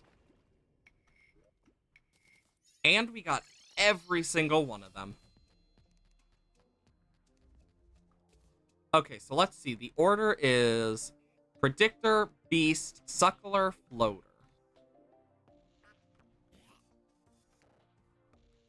So... Beast... Predictor, Suckler, Beast. Boom. And then I can slowly replace each of these as needed. Whap, whap, whap, whap, whap. Because, yeah, I'm definitely going to need to go through this afterwards just to frickin' figure this stuff out more. Because there's just that much. And then I'm going to put the extras here because, yeah, those are extras. What's before the bunny banner? Oh, nothing, actually. Shit, I just thought about that. Okay, now we have Stardust. We have the Cell ones. We need Flow Invader, Twinkle Pupper, and Stargazer. That's going to be a pain in the butt. But I got some ideas. And I think most of us can agree on staying close to the ground for the two that are going to be a pain to get. But we'll just have to see. Because this is one where being on the ground will help a bit. And we're going to want that.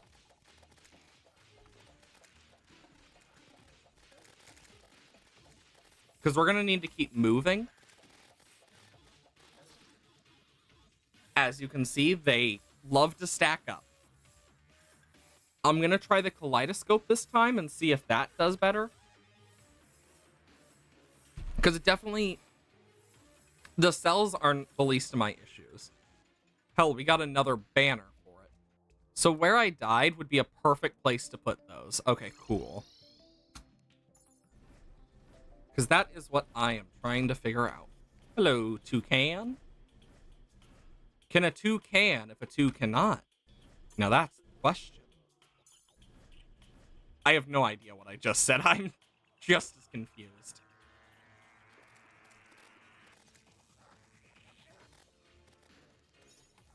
Oh, God!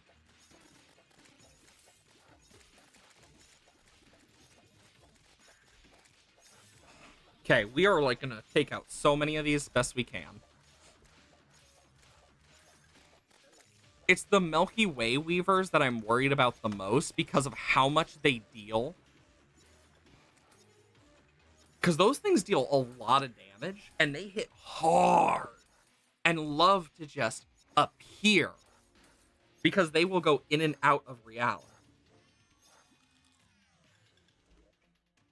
Which is a huge issue.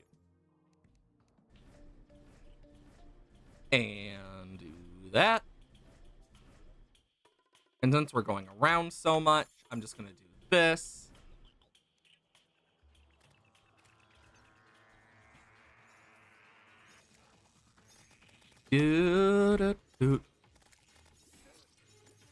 There, now I will at least have two shooting, but yeah.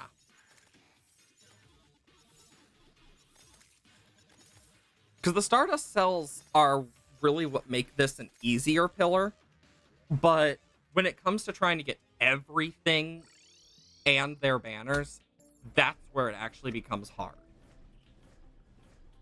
Like the Vortex one, for example, where they get so many unnecessary amounts of things that's like, holy fucking crap.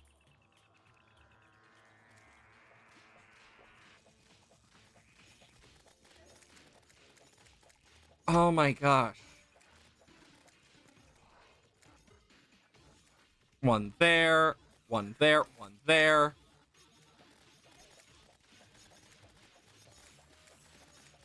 Dodge, dodge, dodge. Yep, as you can see, it is very easy to die. I've been slowly waiting for my D&D players to give me the character fears for their characters because I asked them a while back and they still have yet to give me them. Only one of them has. So, I'm gonna blow my nose real quick.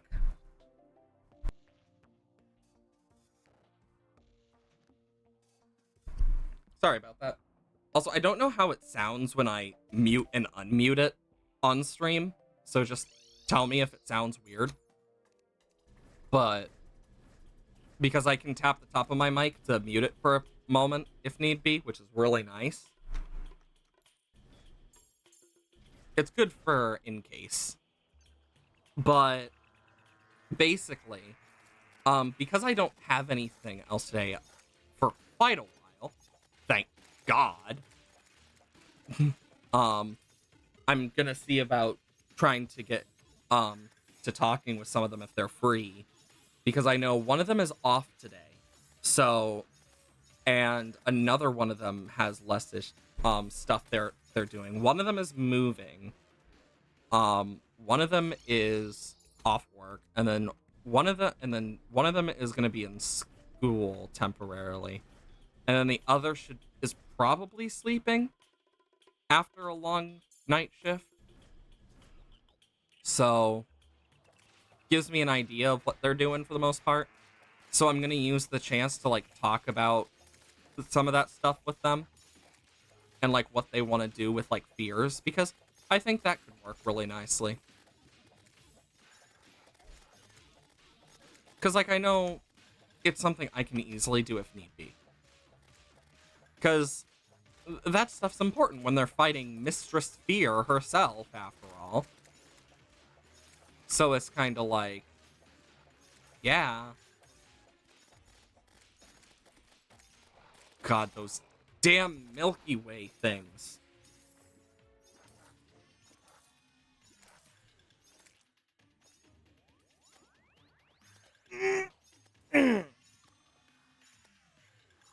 It's weird because whenever they appear, the only way to get around them is to run. Where are we in terms of these, though? 40 of 50, 22 of 50, 46 of 50, and 33 of 50. We're at least close with one of them, which is better than none. Also, I can totally just do it like this since I have the one thing on. But yeah, like, it... Oh my gosh. Jesus Christ. No, not these fuckers again. Waffles or pancakes? Depends on my mood, honestly. Personally, like, it depends. Because there's this really good place that used to be a Chinese restaurant that I went to a long time ago when I was younger that got turned into a pancake house. And the workers there are really nice, but they make such good pancakes. It turned into a frickin' pancake house. Oh no. But in terms of waffles, I've also had some really good waffles from a lot of places, and in terms of like soul food, that's a whole other thing. It's a difficult one because a lot of it is feeling based for me. But if we're going by which I prefer right now, I wouldn't mind a waffle because it just sounds good. Because I had pancakes recently and I haven't had waffles in a bit, so. But even then, waffles are basically just pancakes with abs. You like waffles because they hold the syrup better? I mean, fair. Because one of the reasons I like, and it just depends. Because in all reality, if you make it right, both can work really well. And in all reality, if I could choose one breakfast food that I could have, I'd choose French toast. I haven't had that in so many years. And I was like, God, I want to go back to that place where I used to get French toast. They closed during COVID and I didn't know because I hadn't visited the hometown in so long. So it was like, you're telling me that the place where the amazing French toast was is gone? Like, I was so sad about that because they would make it so well. And and you could tell it was really good because it was the type that, like, I like my eggs sunny side up usually. Or like mixed. So like you can pop the yolk and like dip it. And then you mix that with a little syrup and oh, it was like heaven. It was, oh my God. You're a scrambled person? That's fair. For me, I personally love that type. I love like the sunny side up and stuff. But depending on what I'm using it for also depends. And the only reason I like sunny side up slash poached and stuff is because of the yolk. I just love the taste of the yolk. I'm a big yolk fan. And it's really good for like dipping bread in, especially with a nice fresh sourdough loaf. Speaking of sourdough, my mom came over and dropped off a sourdough loaf that she made of cinnamon sourdough bread. So it was a cinnamon sugar sourdough bread. It tastes amazing with cream cheese. Oh my God. Oh my gosh. It's like one of those cinnamon sugar bagels in a way. And if you've never had sourdough, I highly suggest it. It's a really good like treat type thing, it feels like. Because sourdough is good, especially homemade sourdough. Because she's also made Asiago sourdough, which is like cheese and stuff inside of it. Like, there's so many good things. Better than regular bread, in your opinion? Oh, yeah. Like, in all honesty, I love sourdough. And I am so happy my mom has taught me how to make bread. But the hardest part, especially if you're using a starter, is keeping it alive. And, like, feeding it and making sure the starter doesn't die in mold and stuff. Because that's the hardest part. And when it comes to baking it, the hardest part is the bubbles. Because you don't want to knead out all of the air. You had bread maker before, and a dude waking up, walking into the kitchen and smelling it was just nice. Oh, yeah. Like, bread is just one of those things that's like, oh, that's so nice of a smell. Especially fresh sourdough. It just has that unique smell to it. And it's like, oh my gosh. It's heaven. Because I am a huge fan of bread. Not as much as my sister. Dear God. But it's like, it's one of those things that I could eat so much of my mom's sourdough. Also, we are dying to the flow invaders and the damn Milky Way weavers so much at this point that we have made a graveyard. Like, I'm just trying to get the last banners. We got a piranha banner? Pain. Oh yeah, I feel it so much. But one of the things I'm glad that I picked up more from my mom is I'm really good with baking. Like, I'm the one that my friends usually come to when it's like questions about baking. Which makes me happy knowing that they trust me enough to do that.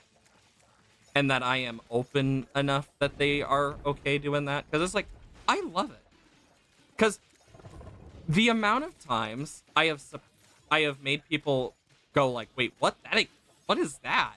When it comes to me explaining something is kind of funny. Like, I never realized how many people didn't know what a sugar bear was. Um, because they are so useful for baking.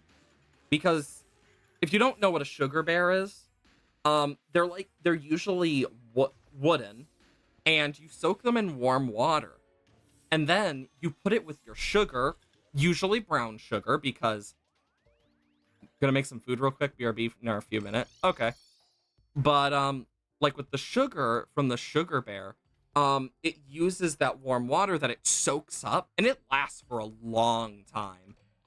And then you need to like soak it for another day after a certain period, but it helps stop stuff like brown sugar from clumping up as much, if at all, because that is very important. And it stops you from having to basically carve it every time repeatedly. And that's the whole point of it. It's to make that whole part less painful and much easier. And that's good. It means no more issues with that. You can work on things you need, etc. It's why I enjoy it. But yeah. I need to go back to the jungle for my stuff, so also I do not care about Moonlord. As soon as he spawns in, I'm probably just gonna either let him kill me or log out, log back in. Both work fine. And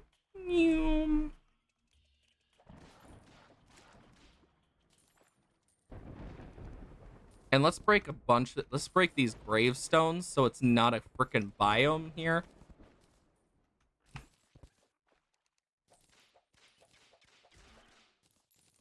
Yeah, look at this.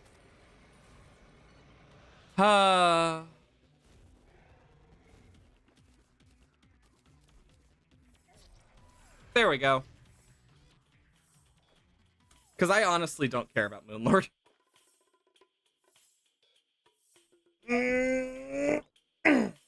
Big stretch. But now that he's dead, I can, one, do that, and two, we can do this.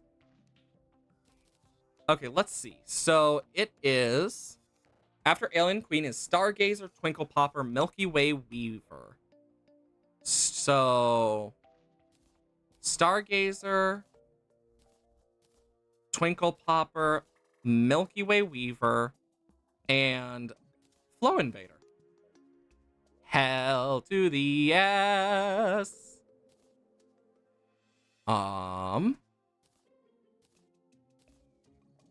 Do. I'm making sure that there's none left behind that aren't like this yet. Also, I love some of these banners for how they look because normally you don't get to see them. So it's cool being able to.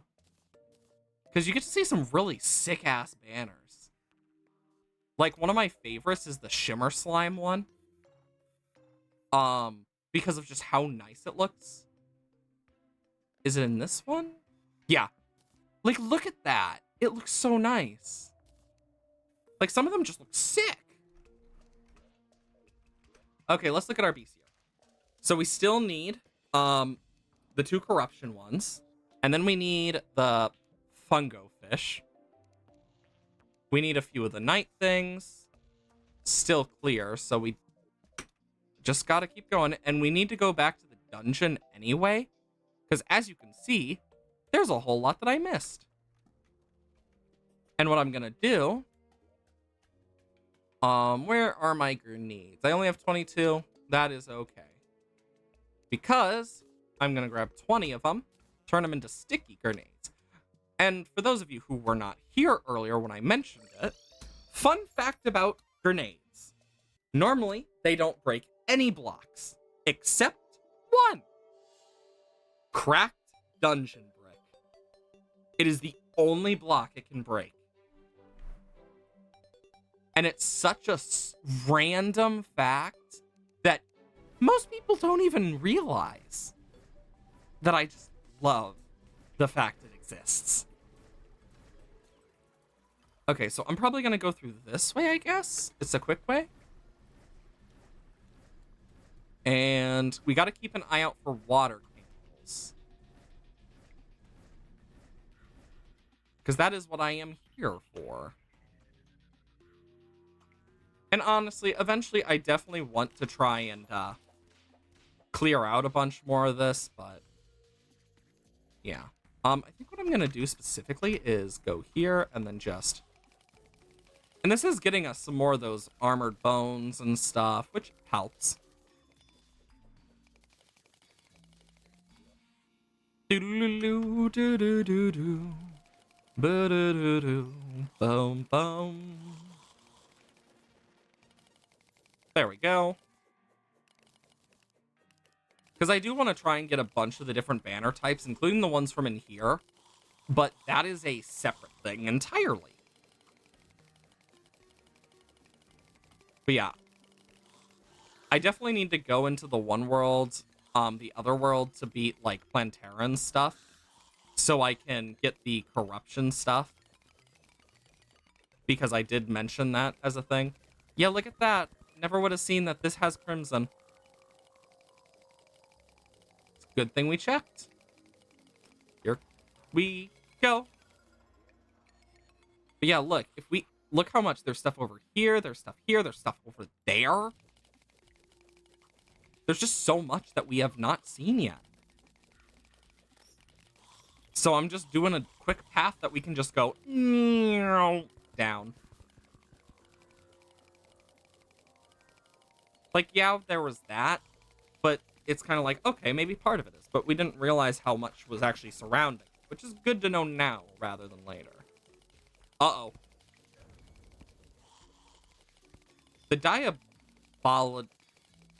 Diabolist is something else. Like, hoo boy. And we need to keep an eye out for windy days and sandstorms. Sandstorms only happen after a certain period of wind. Then we have the ice biome stuff, which is another thing we need to do. As well as some more stuff in different biomes, but it's more of a later thing for me at this point. Okay.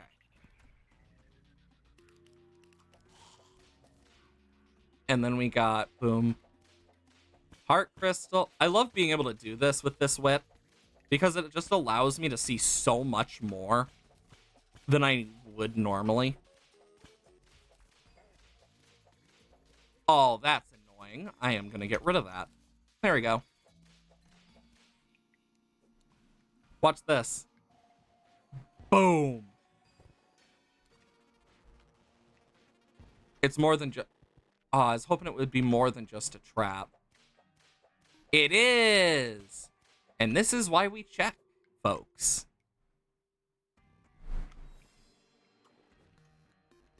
Boop, boop, boop, boop, bop, bop, ba da ba da ba da bop, bop, bop, ba da bop.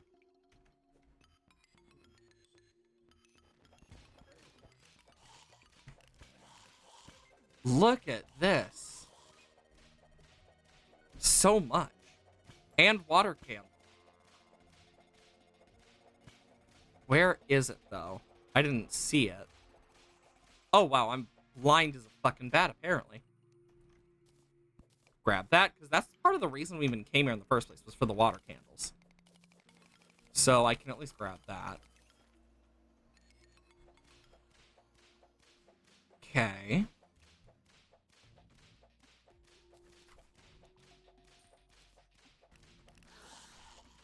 And then I can do that. There we go.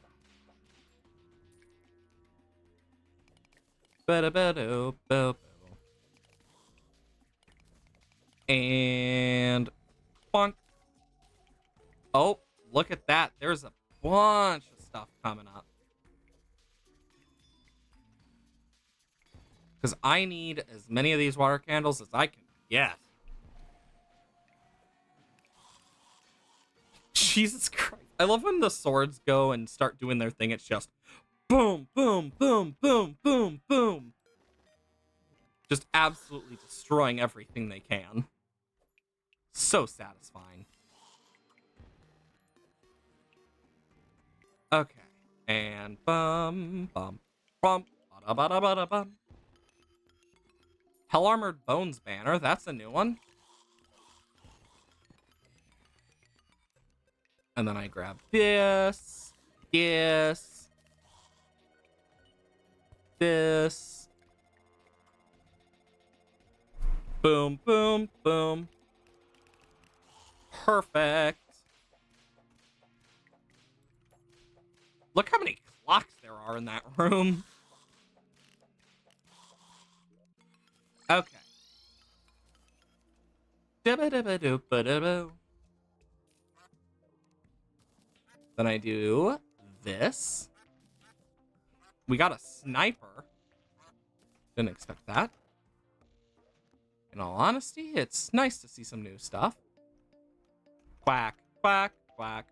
So Hell Armored Bones. That is... So it's... Commando, Hell Armored Bones, Rusty, Blue.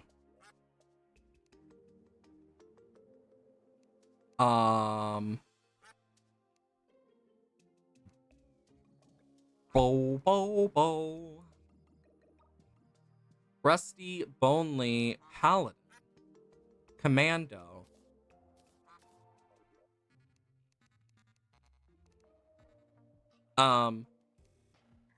Then it should be Blue Armored Bones before Bonely.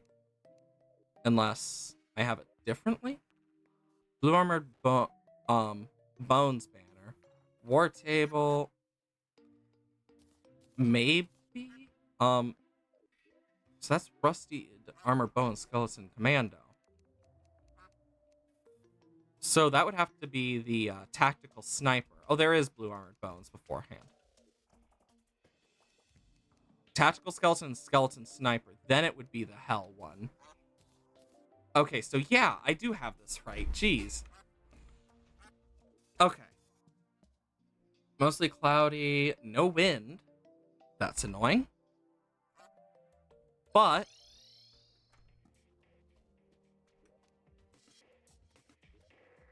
Wait a minute. Did they go in here? Oh my god, I had a water... Pretend you didn't know that.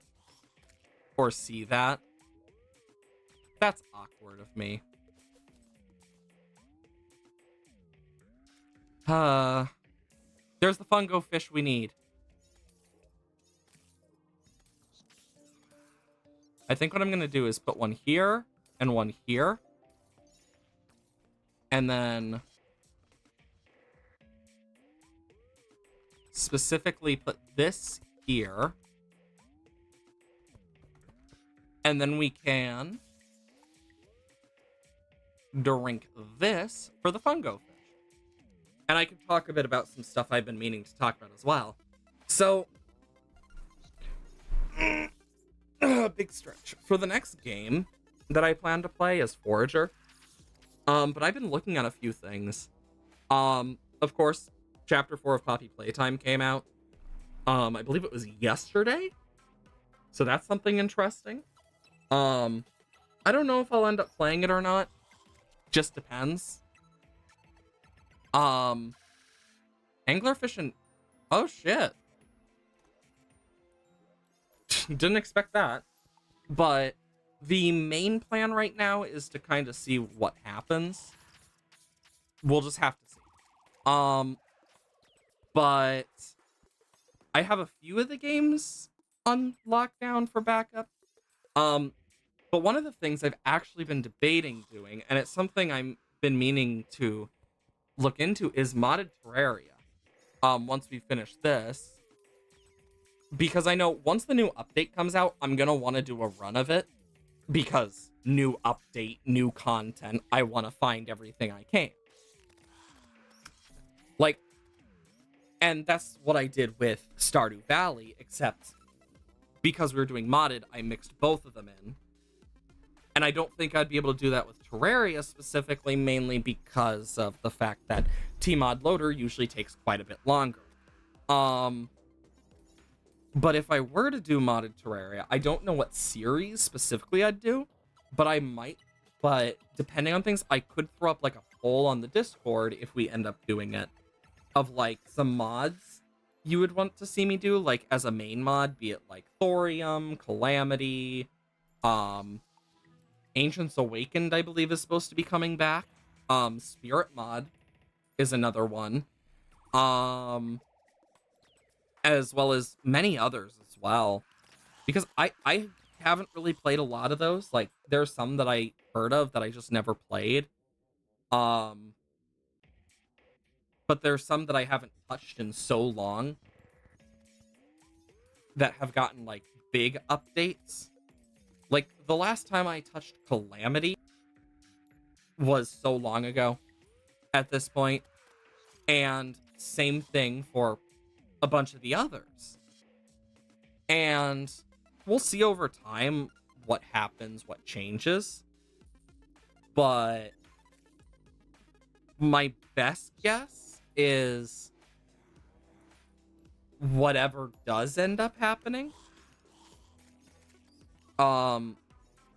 like no matter what, it's gonna have mods like Alchemist NPCs and Wing Slot. Basically, quality of life mods are gonna probably be a natural part of it, no matter what. But depending on what people want, I might add or remove certain things. But it's something I've been looking at. Oh, there goes the truffle. He ain't coming back for a while. Honestly, I really should have put the truffle in the downstairs one, but can't really do much about that. But some of the other games that I've looked at too, and this is some because I've actually thought about doing a poll for it on our Discord of the games I do have, because when I pull up my actual library, of course we have Terraria and stuff. Like Cult of the Lamb's going great. But I've even thought about when it comes out, BTD6 is getting a DLC called BTD6 Legends. It's a roguelike in BTD6. So that could be a fun stream, is do a few BTD6 ones. Because like we've done Portal, Akami, Firewatch, and a bunch of others. Hell, I've even thought about going back to Potion Craft for a stream or two because they had an update recently that added quite a lot. Slime Rancher 2, I'm not going to play until it's full released, mainly because I don't want to be spoiled. If I could actually get, like, with my friend Nate about it, I'd totally play, like, Left 4 Dead 2. That's another one I was kind of looking at. But even then, there's other stuff, too, from Neon Abyss to Birthday's the Beginning I have on here in my library. Like, I have a lot of different ones I've been looking at, because it's like, I'm excited to play some of these. Of course, then you have Town of Salem, and it's kind of like, as much as I would like to play it, I also am like, stream sniping is a very big thing that happens. Because I know, like, Poppy Playtime, for example, is free for Chapter 1, but the chapters after aren't. So that could be one we look at, possibly doing. Because I like horror games. Like, I've been looking at quite a few of them for, like, horror games, non-horror games, because it is something I enjoy. And it's why I enjoy when people actually give recommendations, because I add them to the list. Of course, we have Poker Rogue and other stuff, but there's a bunch more that it's like, huh, I have a lot of weird stuff that's been recommended. And then sometimes I'll check my queue on Steam, and it's just like, it gives a lot of weird shit to me, and other times it doesn't. Like, if it weren't for the fact that I know it probably would be boring because of how I am with the game, I'd totally debate, like, doing Satisfactory. But I also know I can be very boring when I play that because I get very focused. Same thing with Factorio. I get very focused on building, and I have moments of like stupidity where my brain just dies for a moment, it feels like. Um it's funny because there are some that I have never actually played either that are on my list. Like, yeah, there's some that are like, oh, roguelike-esque games or similar. Even some card games too. But a lot of the stuff I was looking at really just depends. Oh, tax collector's dead. Wizard's probably next. Um,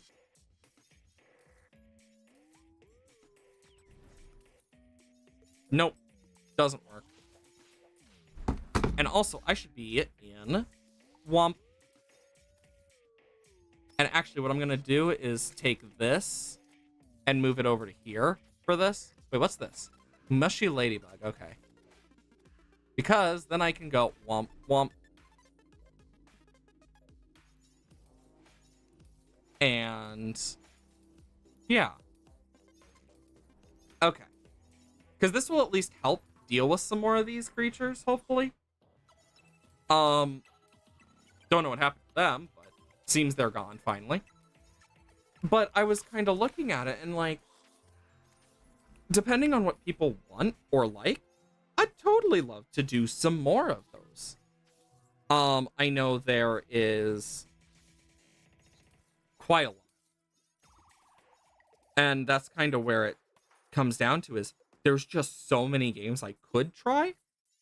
And depending on if I can get it to work or not, if I could somehow connect my laptop to my PC to do art streams, that could be fun as well.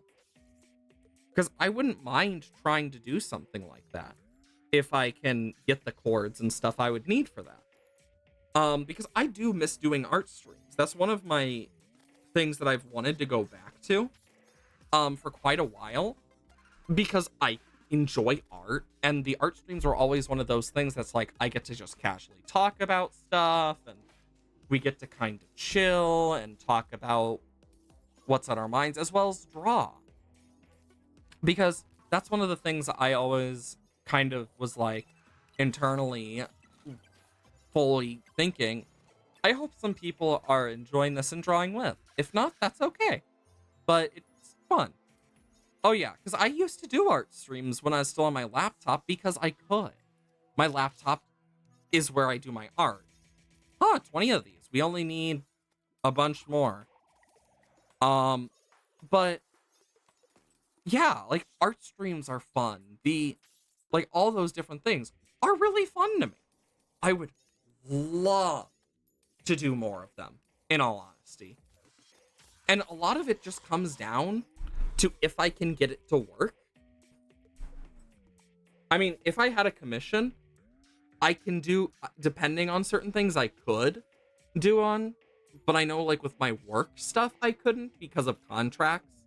But depending on stuff, I could probably do some of it on stream, because with some commissions, it's like, with how I do commissions, I usually like will send off a sketch to them. So it would probably, if it were a commission, the sketch would probably automatically already be done, because that's how I do it, is I make sure that's done first. Because that matters to me a lot. I try to make sure that type of stuff is done first, because it's an important part of the process in general. Of course, it depends, but yeah. And I think an art stream would be fun, even if we're doing stuff for like emote ideas. Because I still have some emotes I've been meaning to finish that I just like. I have a list of what's the most important and least important things to finish and do. And emotes are on there, bunch of work stuff, commission stuff, as well as a few other personal things as well. But it is something I've been meaning to do, is go back and actually like go through the list and be like, okay, I want to do this. But of course I need certain cables to do it if I'm going to connect my laptop. And I'd need to see if it would affect any of my screens or not for my PC. If not, cool. If so, crap. But I don't know how it would go in terms of looking for the OBS because it wouldn't be the normal screen I use. I don't know if it would look more shrunk or not, but yeah. And I mean, this laptop is old and my Art 10 is old at this point. I've had it since long time now. Because I had it since before the pandemic. I got this laptop back in long time.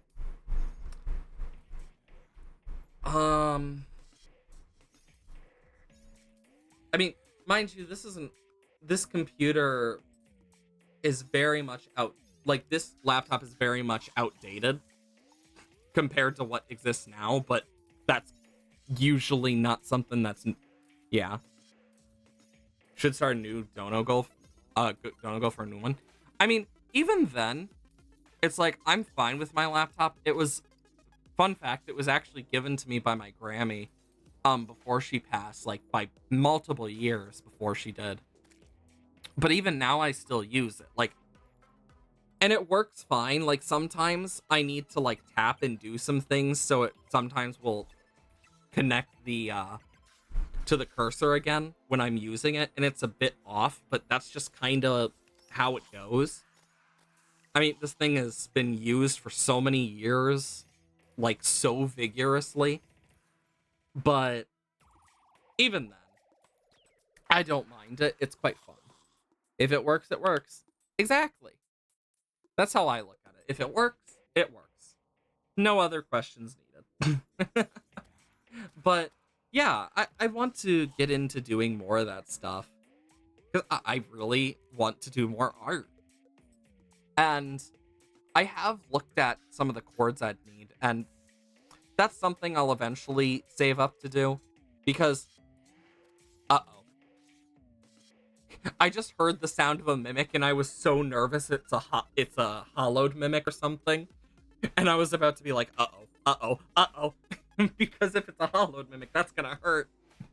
Because the biomimics hurt like hell. But thank God it did not attack me. But yeah, I want to do more with the stuff that's been shown and stuff. I think there's a lot of good that can come out of that. Of course, it really just depends what we see, but the snail just constantly falling over there. But one of the things I thought about doing, because one of the projects we did on one of the art streams back in the day, I went out of my way to try and think of what the original dragon would look like, and I created a version I thought might work. And I had to I remember during that stream, I just had a lot of stuff with my phone that was like, God bless it. Me answering stuff, as well as having to look at extra references that I couldn't fit onto my art thing, because I based it off King Ghidorah partially, because of all the ones I have seen, I have not seen an original dragon variation that uses 3 heads. At the time, like, I had not seen one. And it was like, you know what? I'm gonna do this. And I took inspiration from the 2 Kyurem types and then the base Kyurem and went with that. Of course, now with knowing about the beta sprite, I might do some more with it too, if I were to ever go back to it. I know there was one that we did Crawling Drake, which was a Paradox Pokemon. I know there was another one where... Oh, hi, Tim. Shit, I didn't move fast enough there. But, like, I've looked at a few of them, and there are some ones that actually are interesting. That I might actually try. Because there are cool ones. I know I'm excited to look at some more of them in the future. One of which being... I want to go back to some of the bigger things, because we had the one conglomerate one I did and kind of started that turned out really nice. Then you have the one where it's like, okay, we have this, this, and this that we can use, so let's try this. Like, bits like that have been really nice as well. Of course, we'll just have to see where it goes, but I'd totally love to do some of those again. God, there's so many fun ones, too. And we need to just kind of go here. It's like, at this point, I need to have, like, one here, and then one down here or up here. You get me? And if I could, I'd grab another one maybe, but... Yeah, I will say, if I did do, like, a commission on stream, it depends what the commission is. Because I can't do not safe for work stuff on stream, obviously. And I usually go for a more cartoon style when I do commissions. Because it's what I'm best at usually, is that more cartoony, sharp style that you see in, like, some old animation. I could even show the process of animating, but that would be a very boring stream of repeating the same drawing like 17 times before changing them up slowly. Because the thing with animation is, like, smear frames can make a huge difference. Like, with my follow alert, you can see it just, like, when you look at it, you can see it, and it gives movement. And one of the things I thought about doing is going back and, like, smoothing it a bit more. But there's only so much you can really do, because it feels a little stiff. And yeah, that's... What about Eurosi once finishes ref sheet? Oof. I mean, because I've done commissions for a lot of people, and I know one of the things I had to kind of reject as a thing early on is drawing people's OCs so it wouldn't become issue unless they did a commission. But there's also the possibility of doing, like, drawing like OCs and stuff from, like, the Discord or something, or drawing specific characters. Like, there's all sorts of stuff I could try doing if I can get it working, because I would like to. Because with how I have my desk set up, when I want to pull out my laptop, I take my keyboard, push it back under, into the under part of my, so under my, screens, I have a hole that I can put stuff in. That's where I keep my laptop. I can switch it with my keyboard there if needed, and that's what I usually do when I'm working, because it's just a quick boom switch. And it's one of those things of, I'd have to see if, like, this mouse that right here would connect to it naturally or not, because that's one of the things I am interested in. I think if I'm to talk to anyone about it, like, my dad being an IT guy would probably be the best person to talk to about it and see if he has any cables, but good chance he doesn't. Because one thing my dad likes to do is he'll keep extras of most things for work. But if he has too much of certain things, he'll donate it to schools for, like, tech stuff so they can learn more about it. Which is really nice, honestly. It gets more kids able to actually do that stuff, which is fun. Allows them to learn how to use different technical stuff and stuff used in PCs, etc. he's the one who taught me how to build PCs in the first place. And even now, like, it's nice. Because the PC I have right now is custom built. And honestly, I prefer custom built. Like, if I have questions, I usually just ask him. But what's interesting is when I got the new PSU originally, it was faulty and not even like 6 full days, like 5 at most, and it was just dead. And mind you, it's a Corsair Gold, so like it's a 750 Corsair. It's really good, but it just happened to be defective. And then I got it replaced, and it's been working great. Yeah, custom builds are good because you know everything is in there. Oh my god, you should see how he ties things, though, sometimes. It makes me want to vomit. Because, so, you know those plastic spinny things you can, like, twist and stuff with the wire inside that you see at, like, grocery stores? That you use to, like, tie certain, like, some of the fruit into a bag? You know, if you know what I'm talking about? Because computers usually, and you'll sometimes find them on, like, wrappers of certain things as well. To, like, hold things in place. Or you'll find them around wires holding them together in a more condensed space.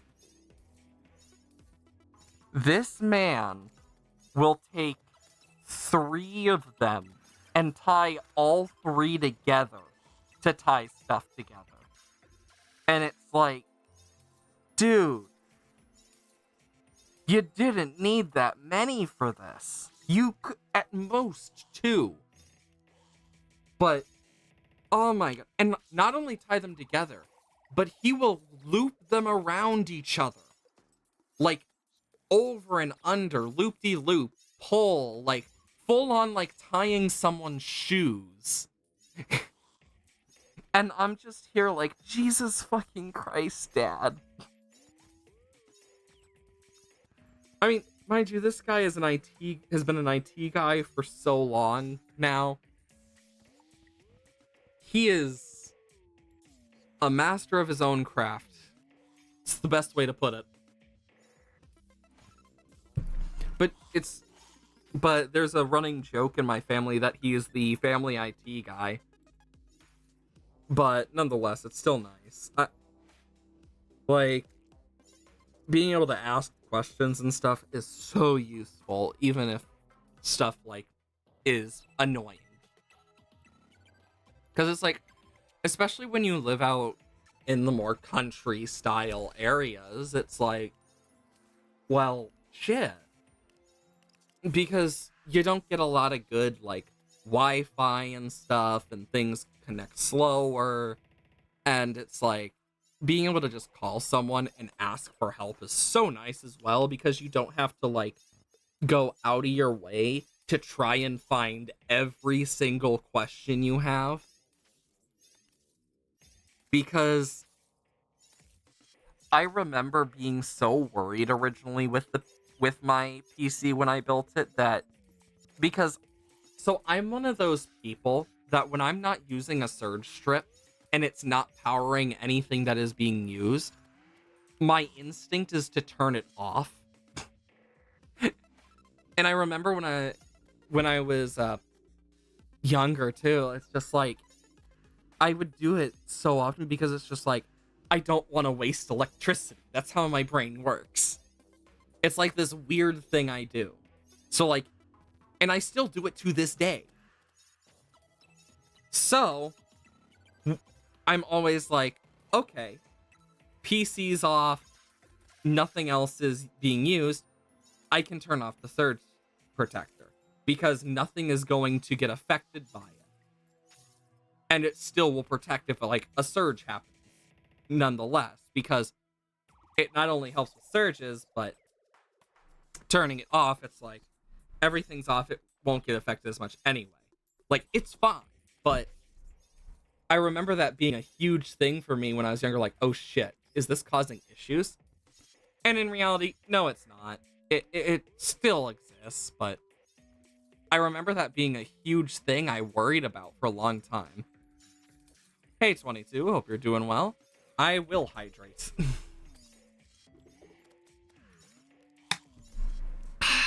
Water.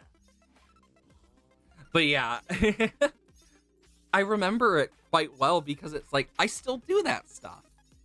I mean, you should see how, like, my room is not the cleanest in the world. I am one of those people who I do things slowly, but it's only because I try to make them as well maintained and well done as I can to a fault. Where it's like, okay, I know where this is, I know where that is, and if something is even moved an inch out of place, it breaks my whole brain and I go crazy because it's like, oh dear God, where'd it go? What happened to this? What happened to that? And I start to freak out. I'm very much like my mom in that regard. My mom is the same way. Like, and I know part of it is a bit of like the perfectionist side of me.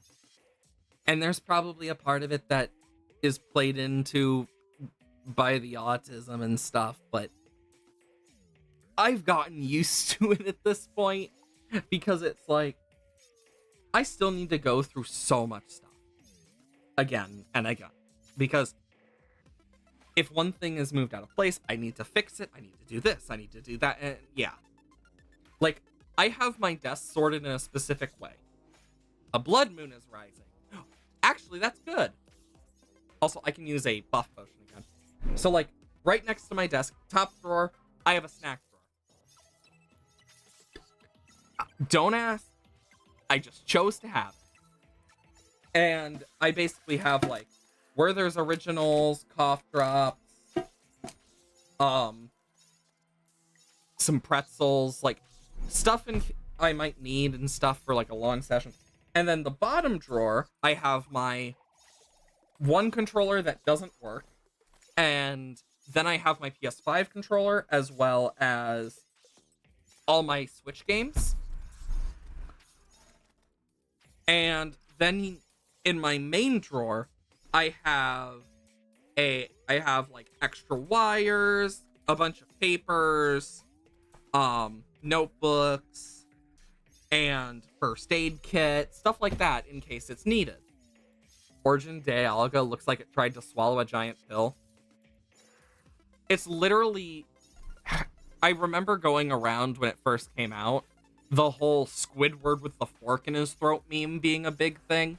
When Origin Dialga came out, it won't reduce fungal fish spawns? No, because we're underground. So the blood moon shouldn't reduce it. In fact, it should increase it because it also increases spawns overall, which is very good. And because of everything else, like, we have the shadow candle, so we don't have any of the town effect. So with the battle potion in this area and the blood moon, we're getting a full out, like, good set of spawns. And it should up our spawn, because it ups the spawn cap limit too. So if we look at it now, we're at 33. Like, and it's a rare enemy already. And because we're underground, we also can sometimes get, like, green jellyfish, but it's still making enough of a difference. And that's what matters.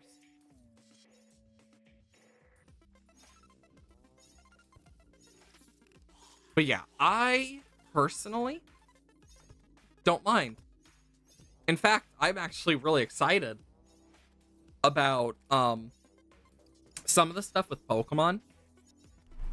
Also, it was funny how long it took some people to realize that each of the origin forms of the creation trio combined creates Arceus. Like, I'm surprised how long it took most people to realize that in the fandom, because I was like, if you look at it, and that could just be me looking at it and being like, oh, I see that. But it's like, if you combine Dialga, Palkia, and Giratina's origin forms, it just makes an Arceus. Hey, this isn't that teleport's in front of me. Yeah. That's about right. I will say the Hisui region, I like how it's, because one thing we know is the Legends games are parts of the actual mainline games. That was confirmed by Nintendo and Game Freak. So, I'm curious what ZA is going to reveal for us. And there's part of me hoping that we get megas of the 3 legendaries that look more like stuff like you have the stag that eats from the Yggdrasil tree. You have the serpent that protects its roots. And you have the bird, aka Yveltal. And it's like, but one thing I'd love to see is I'd love to see them add a mythical that's based off Ratatoskr, the squirrel that lives in Yggdrasil. Because there's a lot more parts.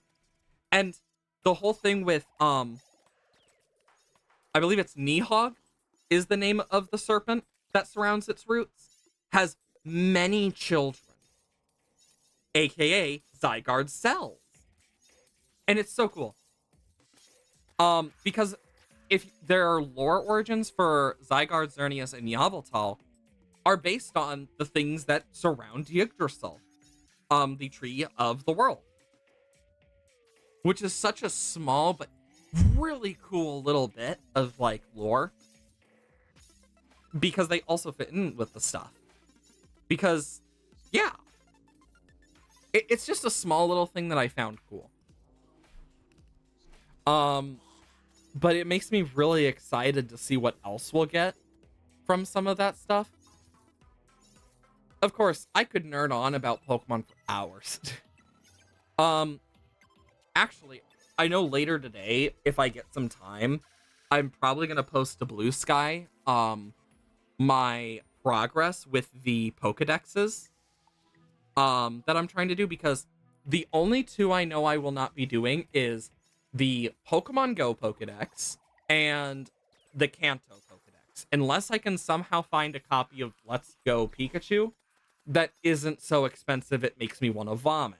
Because holy shit, scalpers suck. Because I can't find it on shelves anymore, so it's like, But like for the others, I could probably do it relatively easy. Mainly because I have both games. And we'll just have to see. But like, I might post an update either today or tomorrow on like that on Blue Sky. It's weird because this past month has been the most I have used social media, and it's mainly because I've been posting about the streams on Blue Sky as well. Because I don't use my Twitter, and I don't want to re-download it to frickin' delete it because I don't remember my password. So it's just like, couldn't care less. But yeah, like, I don't mind it. Because sticking away from social media is pretty good for me. It's why I don't use stuff like Facebook and crap. The only reason I even have a Facebook account still is because I use Messenger to talk with my friends for D&D, because we don't have any other good ways to do it. So that's something I've been meaning to actually do something about. Let's see. We have a lot of stuff. We even have a Crawdad banner. We're at 39. 11 more. Just gonna do that. Apparently I had food. Probably an apple pie. But even then, I do want to do more of that stuff. It was so fun. Like doing the original parts of the decks, but being able to do it where it's like you can only get it from these games and its specific dexes is actually kind of fun. It's been a side thing I've been doing off stream personally. It's funny how I was also like, we'll read more of the Project God Pan, but got completely distracted by this because I have so much I want to talk about with this. But like for Scarlet and Violet, I was missing so few, it was like, okay, I can do that. For Hisui, I was missing 4 Pokemon. I can easily do that. And then for Galar, I'm missing quite a good little bit, but not too much. The issue with Galar is getting the trade partner I'm going to need, because you can't do the same thing as Scarlet and Violet, because of course you can't. The only way I'd be able to do it is if I had 2 Switch accounts that have fucking separate, full-on paid Wi-Fi.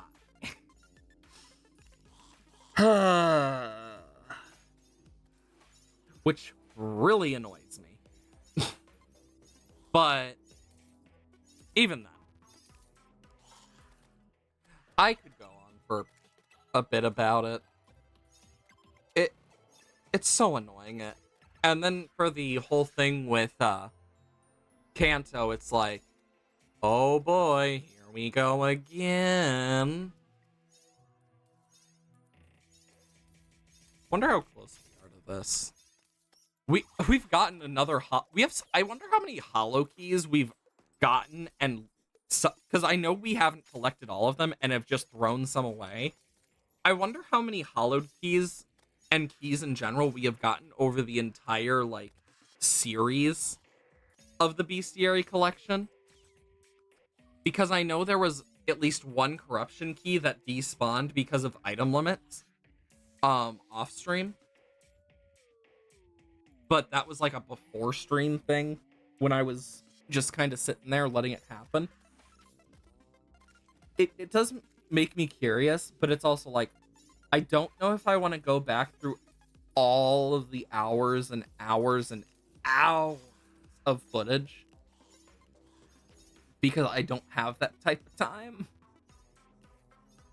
Like, that's one of the things about if I were to edit these is, honestly, I would probably keep it archive based and just remove like the starting soon stuff, most likely. Mainly because not everyone likes it, but I try to keep it relatively simple. And then I would go to like, okay, this is where this happens, etc. Because I try to keep pretty punctual with that type of stuff to the best of my abilities. So it's definitely something I should look into more. We've killed a lot of those Mushi ladybugs. I'm literally just redoing these so they don't despawn. I mean, at least the swords are doing good at, like, destroying things that become an issue. Which does help. We're at 43! 7 more to go. Ooh, the wizard's back. That's not gonna last long. That wizard is not gonna last. I think we all know this.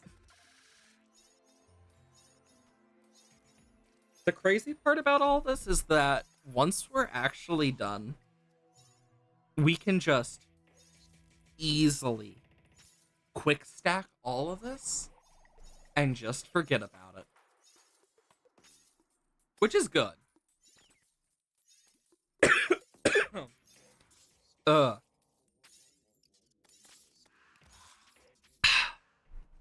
Sorry. But with the banners and hanging them up, I need to count that. It's something I either need to do on or off stream. But I need to count the width of the platforms, and then I need to times it by the extra bit, and then I need to check both sides. Then I need to look at how many banners we need in general. I need to go through all the banners again, because apparently I miscounted them, not realizing that some don't have their own banner. What a surprise. Which, honestly, fair, but also, ugh. Because I definitely have made that mistake a few times. That is a for sure. Wizard's back. Oh, there's an enchanted sword. Oh, there goes the enchanted sword.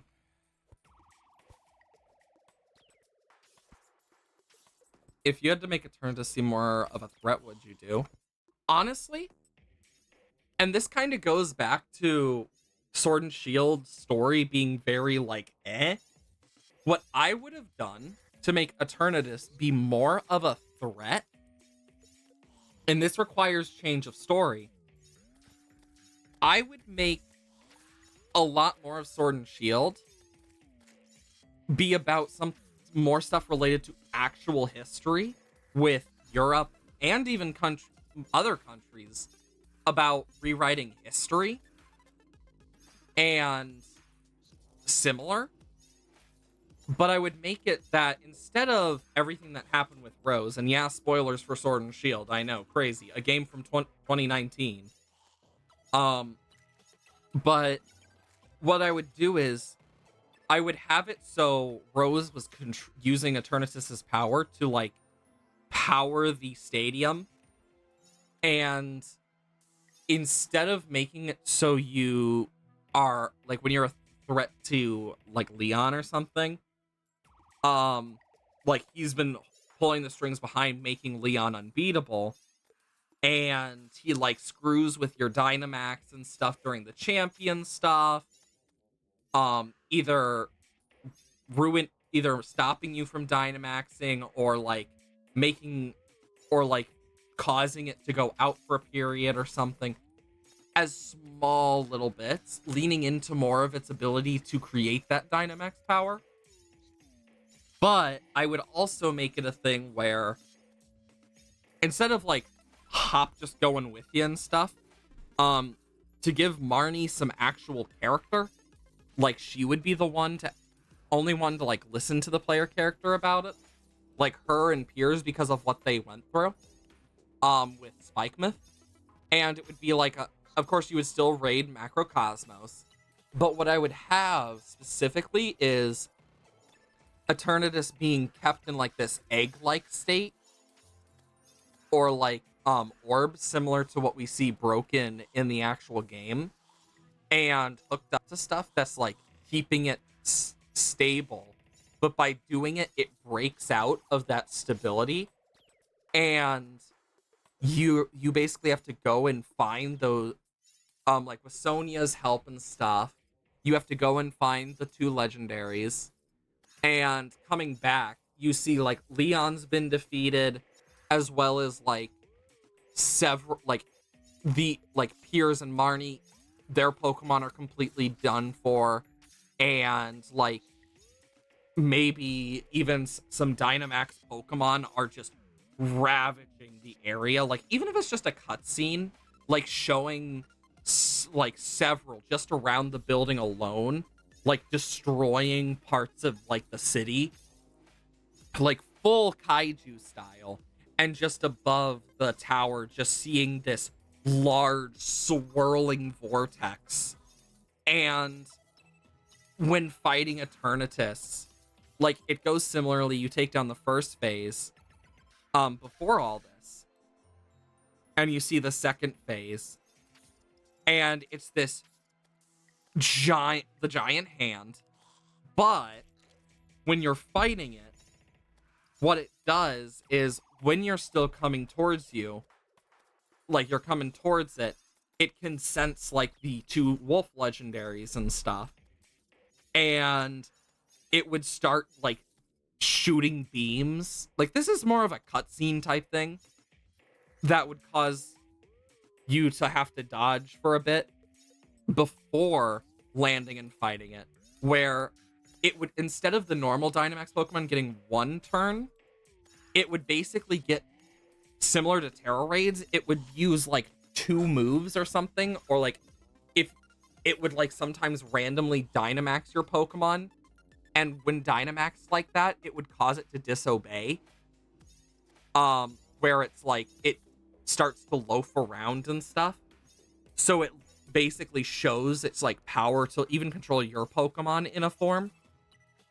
And of course the fight would be longer, but even after defeating the hand form, it would go back into, before trying to catch it, it would basically like try a last stand thing after it gets to like quarter or like a third health that gives it boosts before like using an attack and stuff, and just things to give it like that more like ominous presence, like the deep purple sky and like the things it's causing around the region would make it so much cooler. And then when you defeat it and have to catch it, it's like in this more weakened form. Or instead of catching it, you have to fully defeat it and it goes into like that egg-like state again. But like it becomes a whole like post-game thing or something where basically like as much as I hated Swordward and Shieldbert, they should have done this, in my opinion. Instead of catching Eternatus, it turns into an egg and it gets taken to the professor's lab of Sonia. Swordward and Shieldbert steal it instead and use leftover parts of Rose's machine after he is jailed to bring it back to life.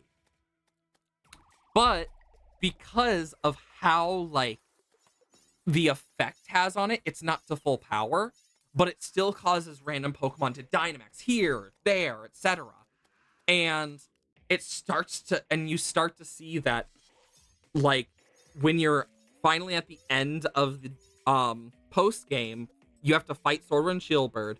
As you watch as this like the egg is like pulsing more and more or something, and it breaks out, and you watch as the sky starts to like slowly like gain a purple tint, and you have to fight it, and then you catch it. So it like its own existence of like, and during that fight it would be like beforehand cooked up to stuff, and it would look like this very furious fight where it's just like like when it first comes out, it's almost like in pain, and it shows that like this is actually hurting it by waking up so quickly. And then when you catch it, there being like a thing with you, like even a post-game thing like what they did with Terapagos, where like you can take it to a specific place and like there's a little cutscene where you can make a choice to actually like give it some form of kindness or not, and it would depend on what happens. But if you don't, it basically would just go back to the ball and it would reset its friendship, and it would have like disobedience for a few levels or something. But if you do, it like starts to act differently. Like it makes it a threat, but also something that like you can empathize with it, and it makes it so much like more effective as a villain, in my opinion. I think that would make it so much cooler. You would pay for that? Oh, definitely. Because one of the things I've learned from D&D is for a good story, you have to make sacrifices sometimes. Because to keep someone hooked, it needs to be good. For example, take, and spoilers for Tears of the Kingdom. If you haven't seen it, you can mute me for a sec. Take Tears of the Kingdom, for example. When Zelda goes through the transformation stuff, one of the things, and this is through non-speaking roles, if you listen to the roars, the second one, partway through the roar, you can hear her screaming. You can hear her scream through the roar. And it's such a small thing that I noticed, but it hits so much harder. And it hurts to hear, because it's not just a normal scream, it's a scream of pain. A scream of like sorrow and pain. And it was like driving a dagger into your gut.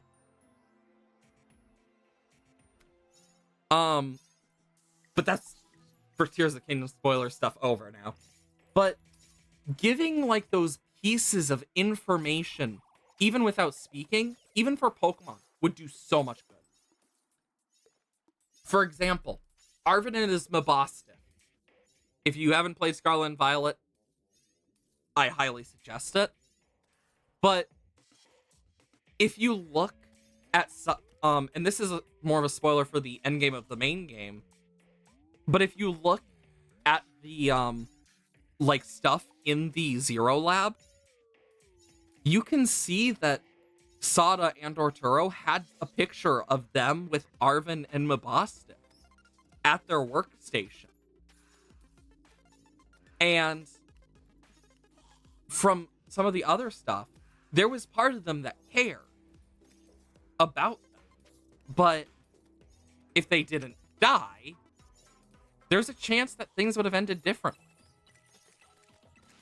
Like, my personal theory, and this is kind of a spoiler for like a sub scene that's like post Indigo Disc. If you take Terapagos to Kitakami into the Crystal Pool, when you talk to Sada / Turo, they said, and I quote with this white book, they would go back home to read it after giving you their original book. But in the same timeline where you were given their book in a different way by Arven, then they mention a child giving them a white book. Meaning, there's a universe out there where you stopped their death because of Terapagos. A timeline where it's like this constant revolving Ouroboros. And it's so sad when you look at it like that, because it's like, you either, depending on what happens, whether they choose to go back or not to read parts of it, is wholeheartedly what changes the timeline. Meaning, if you never went on the journey, never experienced all of that, never saved Kieran and everything, nothing. Arven's parent would have just been 100% dead in most timelines. And that's heartbreaking. But the fact that that small little bit opens up such a, like,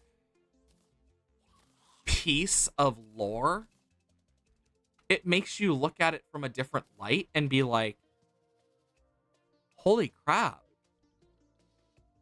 This kid, like, needs mental health, definitely, but it's also like, there's a timeline out there that you just saved Arven from a lot more pain. Which is scary. But also, like, it could have possibly just delayed the inevitable, for all we know. And that's, like, such a big thing I've thought about, because it's like, these important characters from, like, time travel and stuff, time travel always messes with things and mixes things up and does this and that and this and that. But when done right, it really just makes you think, how? Because, and one of the things, like, Tears of the Kingdom did really good with that as well.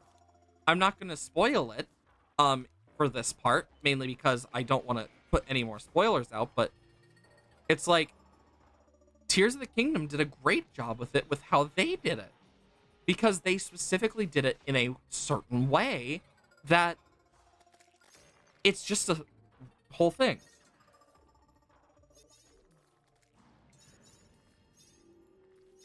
I mean, it's possible that that one timeline led to the same issue, except him being closer with his parent. Which is even more emotional, because it means that's a possibility too. Which is even crazier. And It's the same thing with the Zelda timeline that Ocarina of Time did. There's the Downfall timeline, the adult timeline, and the kid timeline. What Breath of the Wild and Tears of the Kingdom bring to the table is, and this is a theory of my own, because as everyone knows, a kingdom eventually falls. Nothing lasts forever. My theory is, after Hyrule fell into ruin, like post-Wind Waker, post-Spirit Tracks stuff, and the water subsided, it was left in ruin, and became a barren land for the most part. Same thing happens in every single universe where Hyrule eventually falls into ruin and is just eaten by nature. Thousands of years pass, and the timelines converge on the single fact of they all lost a Hyrule. Many years later, new Hyrule is found as the quote-unquote original Hyrule. And with no clear sign of the original stuff. Some Hylians are still alive. Same for the Zora and the Gorons. But it also explains the Rito and why we see stuff from each timeline. And this is a theory of mine, mind you. And because of that, when the first king says, I'm the first king of Hyrule, it's not a lie. It's just part of Demise's curse, that the cycle repeat. Ending Hyrule didn't stop the cycle, it just delayed it. And it led to someone creating something else called Hyrule, which then led to the cycle starting again and again. And because Demise's curse is what leads to the constant reincarnations. So, what's to stop it from affecting people by making more Hyrules if the original is destroyed? And even then, in character, all Link knows is, oh, Demise is just speaking some shit in Skyward Sword.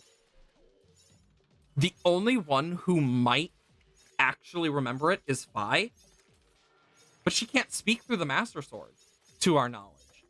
In Tears of the Kingdom and Breath of the Wild, we see it glow and Zelda understand it, but Fi also mentioned she wouldn't be able to fully speak through the Master Sword as well, so it's very possible it's only like certain feelings and stuff as well, not like specifics. And even then, there's a chance she never put that together as well. And because of that, you go back in time, Hyrule is created, but it also explains why, for example, in Echoes of Wisdom, and in Breath of the Wild and Tears of the Kingdom, the Triforce isn't mentioned as the Triforce, if at all. The only thing that was mentioned in Echoes of Wisdom was, I believe it was the Divine Power or the Old Power, something like that. It was just not the Triforce, it was just the power of flying. And in Breath of the Wild, Tears of the Kingdom, like, the symbolism of the Triforce still exists, but no one speaks of it. And the only time we really see the Triforce is on Zelda's hand in Breath of the Wild, but it's also, and I don't know if anyone else has mentioned this, there's a scene in Tears of the Kingdom that, if you look, the same place where you see the Triforce from Breath of the Wild is glowing.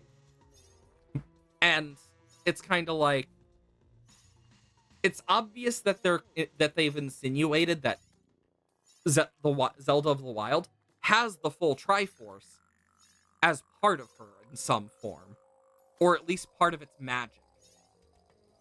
And because of that, it would mean that they very possibly actually have more of an impact than we realize. So it makes me really curious. And it's one of those things I want to look into more eventually. But if true, it would mean that what we know about everything is a lot different.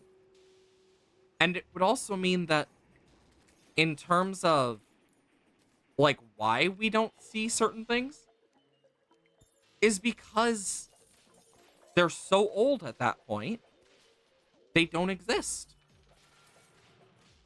And that's very possible. It's also possible that it's not true. It's only a theory, but it explains a lot. And that's why I like to look into those possible theories of this and that and that and this. Because it's a good way to try and put together these types of stories. Because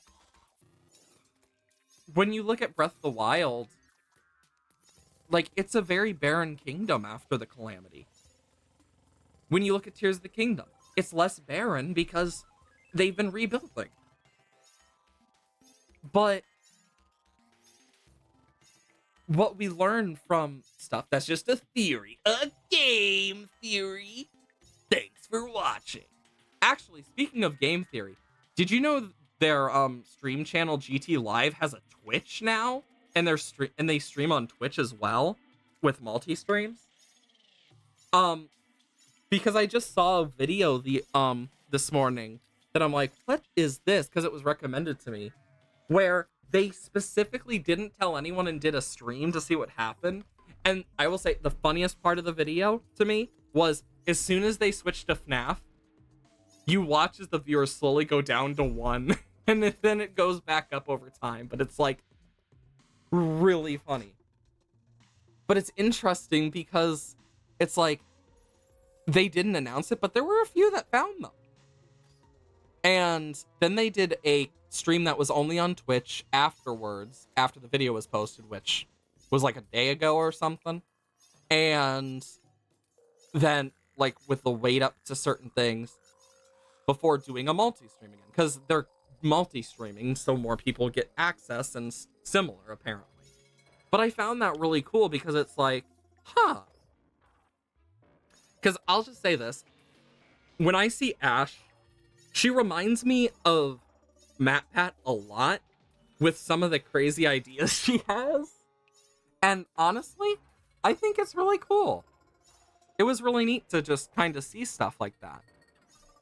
Of course, it doesn't mean everything's going to be what we expect, but nonetheless, I really enjoyed it. I found it really cool that they actually did it, and they made a video out of it on their GT Live channel. And it was an interesting thing to kind of see them talk about when they did it, because I never knew. But it was like an experiment thing, too, they decided to do. Which is awesome. You know me, I am a nerd. I like experiments. Mix them together and you got something I love. I'm just getting rid of a bunch of crimson right now, so it's not the same stuff. Oh, you can hear it's no longer part crimson. But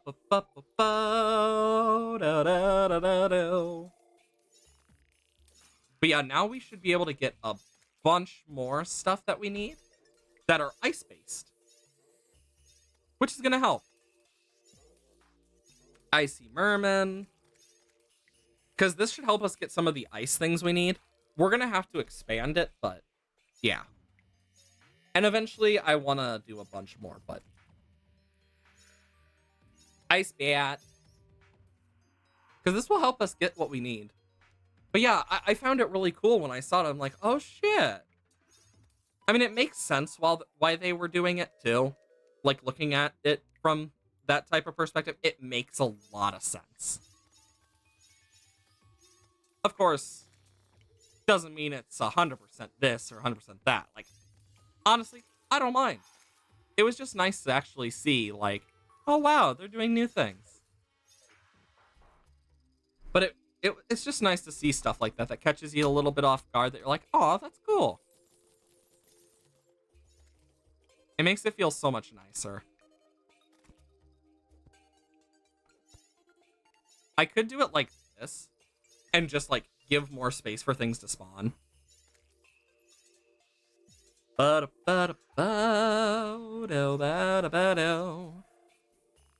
But yeah, I know one of the things I'm excited for coming up, because this year we're gonna be seeing Little Nightmares 3 and Reanimal.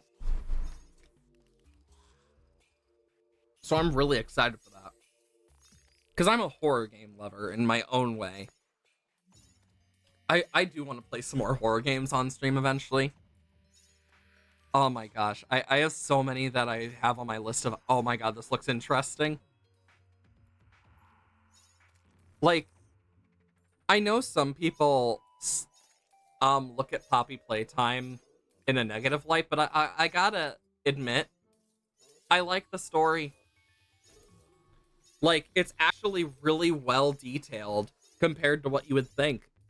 The Poppy Playtime stuff is actually really good. Like, it's a horror game. It's a mascot horror in its own form, but being in a toy factory, it makes even more sense when some of those toys are actual enemies and stuff. It's actually kind of cool. And the lore behind it's really interesting as well. Like, I've seen the first 3 chapters. I haven't watched chapter 4 yet, but I've been meaning to. Because I'm excited. Hey, Husk. Got my PC working? Yeah. Literally, it was just that the other PSU, because I got the replacement, it was literally that it was just defective. So yeah, the original PSU was just defective. It'd be that way sometimes. But yeah, it's funny how I have the Project Godpan still there, just like, I could have easily closed out of it by now, but it's like, I've been talking about so much random crap before going back to it, because of how much I can talk about. Oh my gosh. But like, I'm really excited for some of the upcoming horror games, and I'm excited to see what Chapter 4 is like for Poppy Playtime. Because with how the last one ended and stuff, with Catnap, etc., it makes me curious what they're gonna do, because it's sick. Why wouldn't I want to see what cool stuff they add? Because when I first saw the original, I was like, maybe this could end well. But as the chapters went on, they got more detailed lore and more detailed story, as well as more intrigue from me. Like, there was this whole thing with like the Hour of Joy that became a thing and stuff, and it's like, huh. Maybe you should ask your uncle to help with your PC. He knows quite a lot about that stuff. Honestly, sometimes asking for help, very worth it. Take it from me. I ask for help quite a bit sometimes. Especially when I am stressed out of my mind. But yeah, it's not a bad idea. Like, even if we think we don't need it, help can be very important. I know for me, it's like, I used to be one of those people who did not ask for help a lot, and I still am. But I've learned over my life so far to ask for help more, even if I don't like doing it all the time. Because no matter what, I'm never gonna be the smartest person alive. I'm never going to know everything. It doesn't stop me from wanting to learn and actually get better at that stuff. Like, and I'm glad that Raft was not the issue, but it was the PSU of the original PSU. Because I'm glad I got to learn more about that type of stuff. Like, when I first built my PC, learning how to build it was fun. I'm weird in that regard, I guess, but I've always loved learning stuff in some form on my own terms. Which is funny, because I hated school for many reasons. But learning was never a big one. Like, I hated how they taught. Like, homework is insane.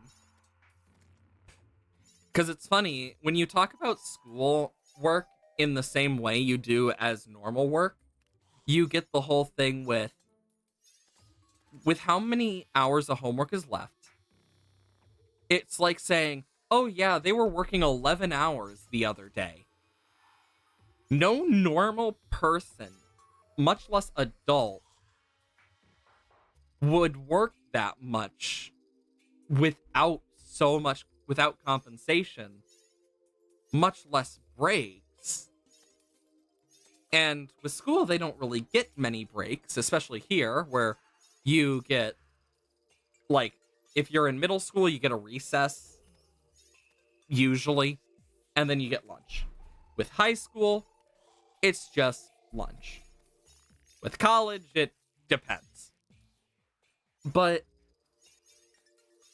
then you have some things where it's like, oh, why are so many kids, like, so stressed or, like, so snippy? And it's like, I think we can all agree we would be the same if we had to work, like, 11 hours worth of stuff.